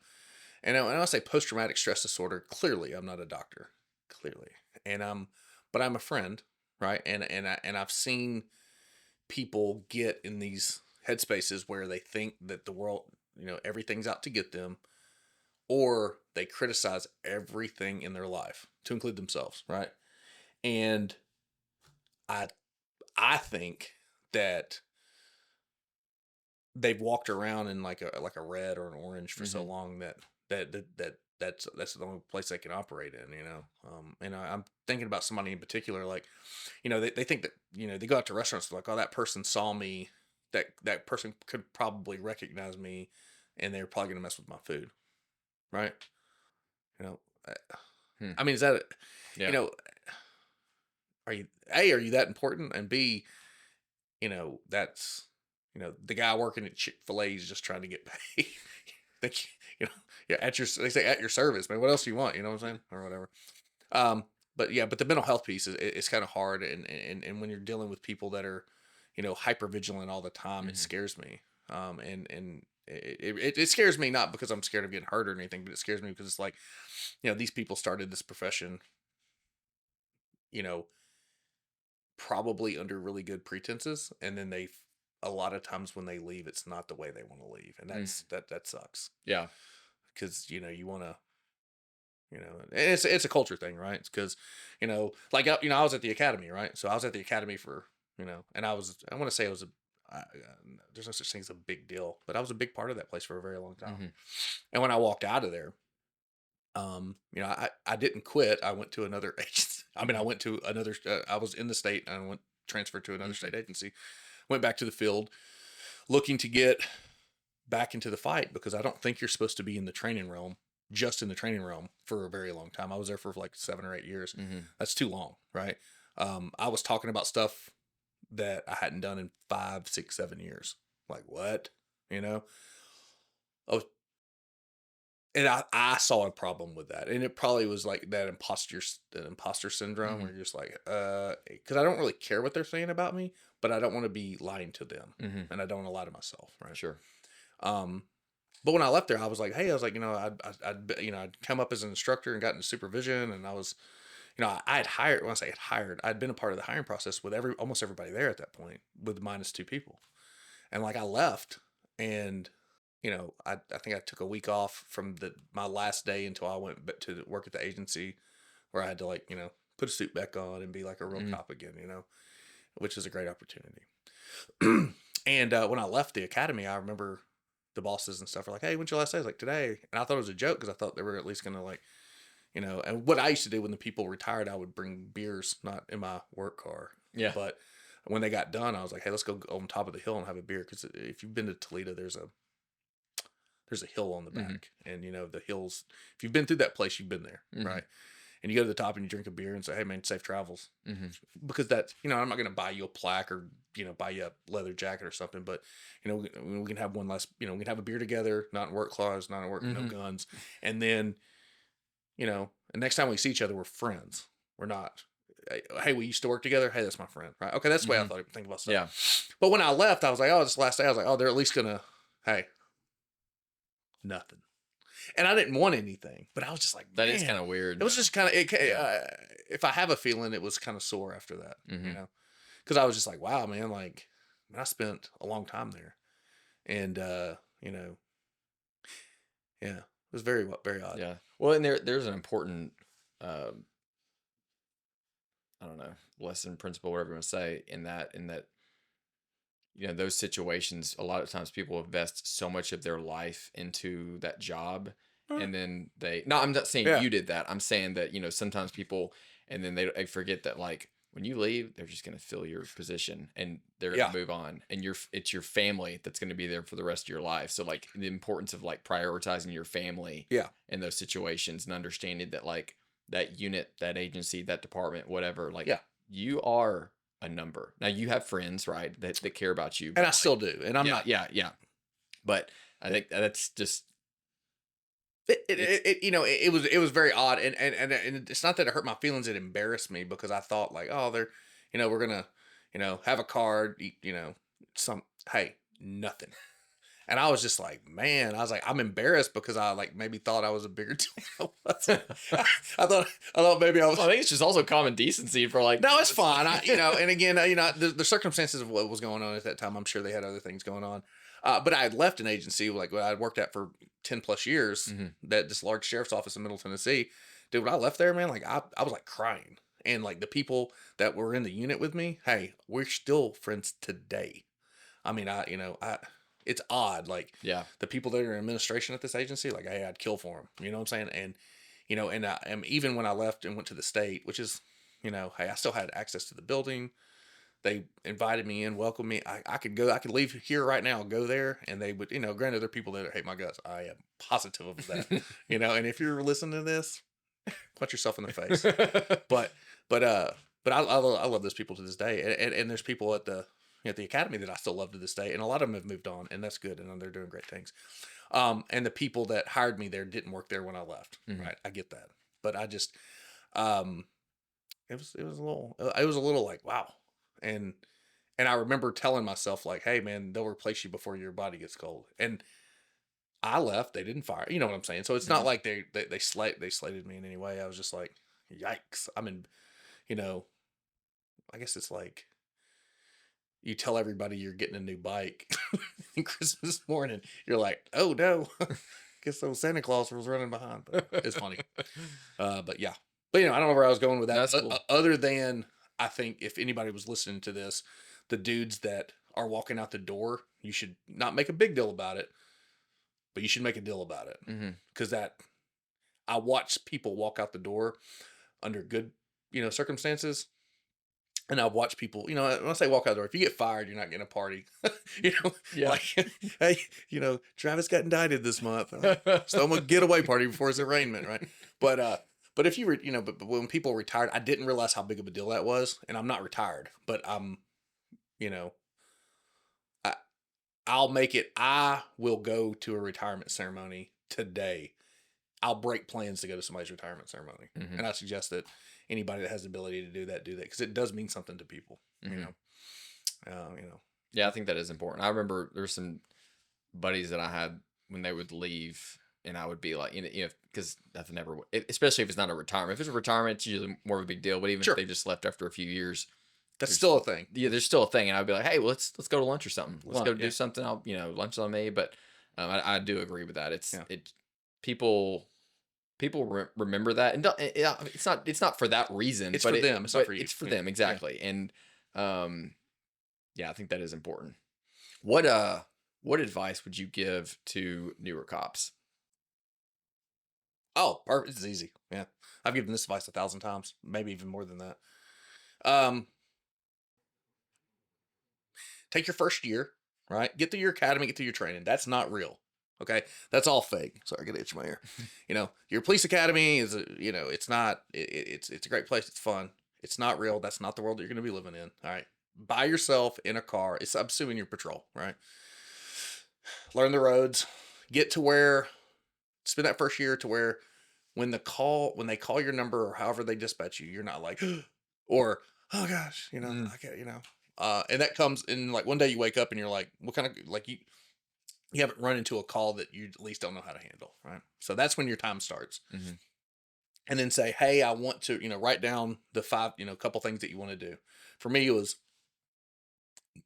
work some kind of drugs, ICE that we talked about, mm-hmm. like, which is our interstate, like an interstate interdiction unit, and SWAT. And then spend the next year and do not talk about it, right? And what I mean by that is really get an idea of what you want to do, because, like, see if what you want to do is actually what it is. Mm-hmm.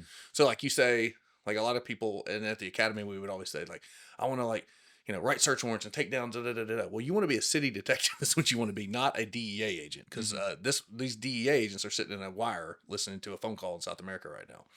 So, like, actually see what you want to do. So, long story short, and then I would spend double the amount on patrol before you put in for a detective that you feel is appropriate. What I mean by that is this. The guy I was telling you about, my uncle, he was a cop for 30 years in it, like, south of here. His best stories, he was a slick sleeve patrolman. The times when he reminisces, he drinks too much whiskey and he starts telling good stories. All of them, none of them are about being a murder detective. None of them are about being the chief. None of them are about policies and budgets and I brought new car. Who cares? Mm-hmm. Every single one of them was me and this guy that he doesn't know anymore did this on this date and this is what happened. Right? That's all. And I look back at my life, and I'm not that old. I'm in my mid-40s. And I look back and I say, hey, I had a really good time answering calls for service, dealing with new people, and solving problems every day. And while you're being a police officer, those are the glory days. Those are the best times. And granted, I have a great time as being a detective and an agent and stuff. Absolutely, that was great. But all my stories come from what? Patrol, right? And that's where the fun times were. And then when you get to patrol, and then because if you get somewhere too fast, and that's just my opinion, if you become there's detectives out there that's been, they got 5 years on the job and they're a detective. Hey, I don't care how much experience you have. 5 years of, like, come on, dude. You know what I'm saying? Like, and that's and it might just be culture, right? Because there's dudes out there that have 5 or 6 years experience and they talk like they got 30. And, one of my mentors used to say, hey, it takes 20 years to get 20 years experience. And I wrote it up in my office when you went through, on my wall, it said, it takes 20 years to get 20 years experience. But that's why I tell them is, hey, enjoy the ride, man. Cause, like, being a patrol officer, work midnight shift, work weekends. Hey, beer tastes the same on Tuesday and Wednesday as it does on Friday and Saturday. Who cares? You're not in high school anymore. Right. And then, and once they hit that 5 to 10 year mark, you got to make a decision. You're going to make a career out of this or not. Right. And if the answer is no, go do something else. That's my opinion. Right. And if it is going to make a career, figure out, do you want to be a specialist or do you want to be a generalist in supervision? Every agency has their drug guy, murder guy or woman who has spent their entire life doing very similar things. And there's so much pride and awesomeness in that.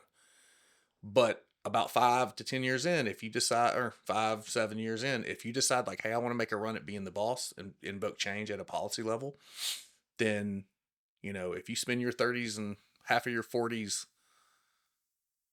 being a weird drug detective, then you can't get mad when the guy that started 5 years after you is your boss. Mm-hmm. Does that make sense? Yeah. Because I've got friends that are very high in the police department in Rutherford or in the sheriff's office, and I have friends that are, one of my very, very, very, very close friends. He's 28 years old.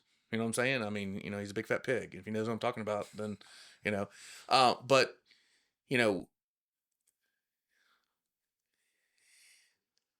if you choose not to get into supervision, which is a very good, I mean, it makes perfect sense to me. You should probably okay, I'll just say it. You can't bitch about it.